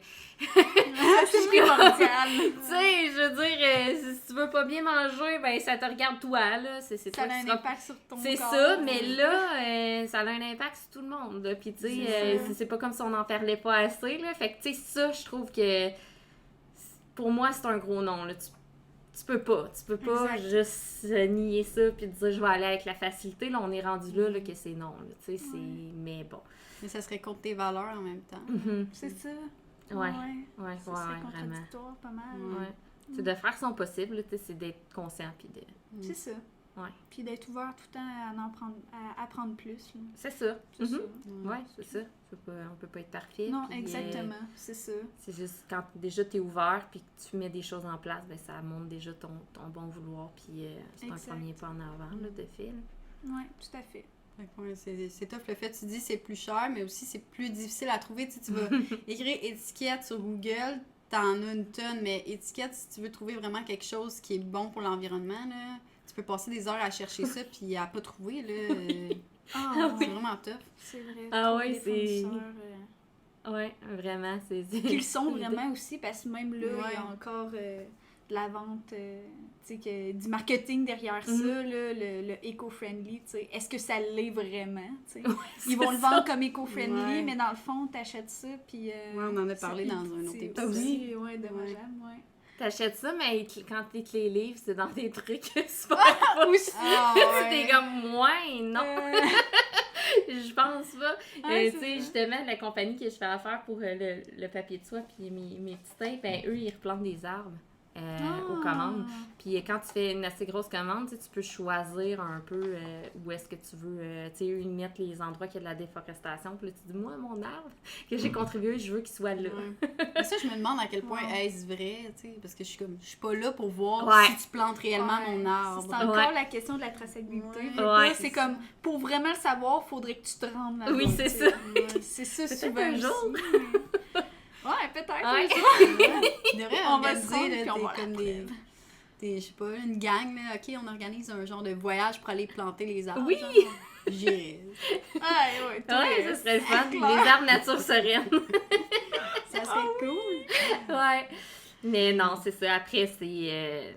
Tu sais, t'espères, puis comme tu fais confiance. Mais je pense que des fois aussi, de voir comment l'entreprise interagit aussi, t'as plus de chances de dire, bon, ben, il y a des fortes chances qu'ils le fassent, contrairement à d'autres. C'est comme quand on disait, tu sais, si t'envoies tes affaires biodégradables, puis du papier recyclé dans une boîte, puis du tape qui l'est pas, t'es comme, mais là, non. Tu sais, c'est Ouais. comme. Je pense qu'ils ont profité un peu du. Ouais, c'est ça. C'est- Ouais, C'est malheureusement. marketing. Il y en a de même. Mhm. Surveiller un peu. Ça fait déjà 1h39. Tabarouette. À chaque fois, on est comme, oh mon Dieu. Mon Dieu! C'est le fun. C'est trop intéressant. Ouais, c'est ça. Parce que là, je me demandais encore, parce que t'as l'air de quelqu'un qui essaie de trouver un équilibre quand même à travers toutes tes passions, puis tes valeurs, puis blabla.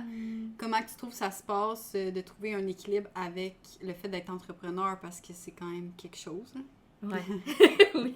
Ben, je dirais que dernièrement, je l'ai échappé, là. Je vais vraiment d'être honnête, là, je l'ai échappé à tout point de vue, là. C'est facile de partir dans le tourbillon, puis de comme juste faire. Tu sais, j'ai ça à faire, puis comme t'emporter puis de dire aïe, ok, là, c'est parce que je respecte plus ce que je prône, là, tu sais, ça marche pas, là, tu sais.